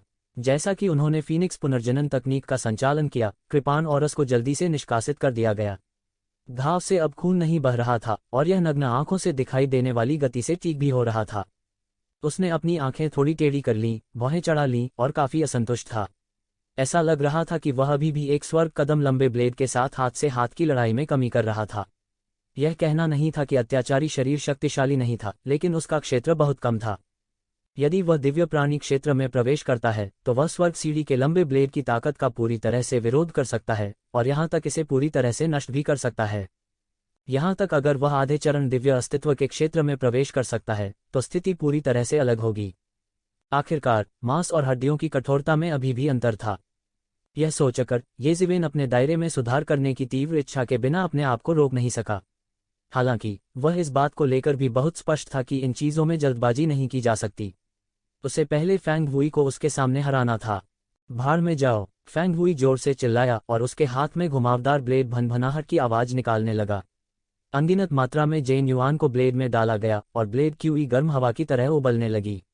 इसका थोपने का तरीका इतना प्रभावशाली था कि ऐसा लगता था जैसे यह दुनिया को आधे में विभाजित कर सकता है।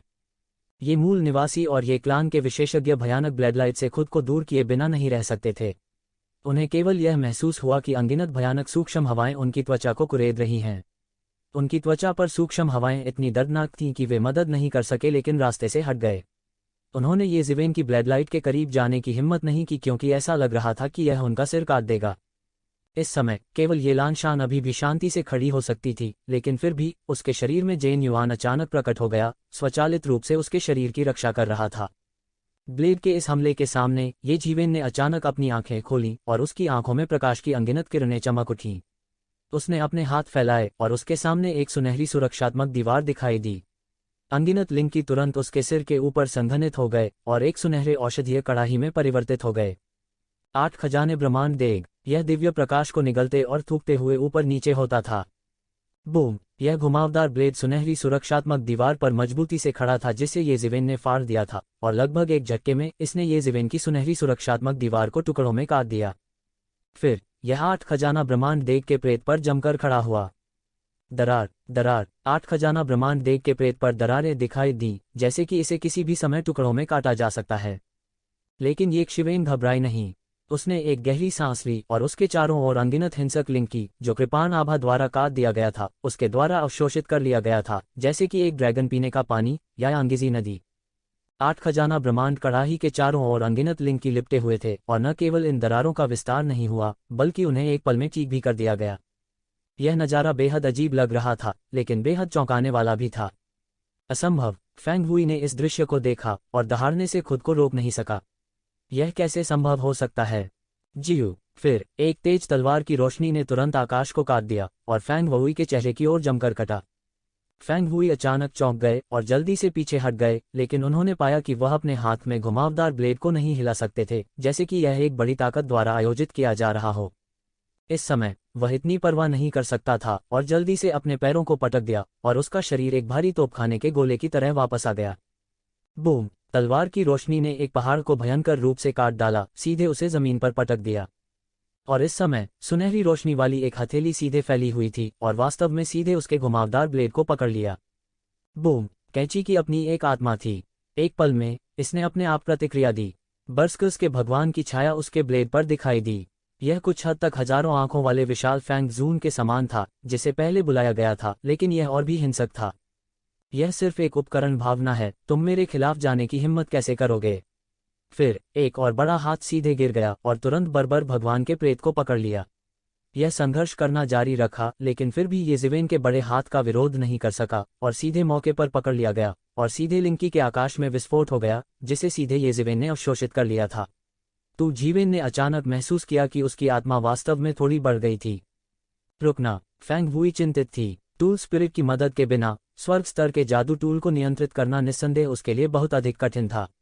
आखिरकार वह एक सच्चा दिव्य क्षेत्र विशेषज्ञ नहीं था। हालांकि तरकीबें थीं, तरकीबें सिर्फ तरकीबें थीं।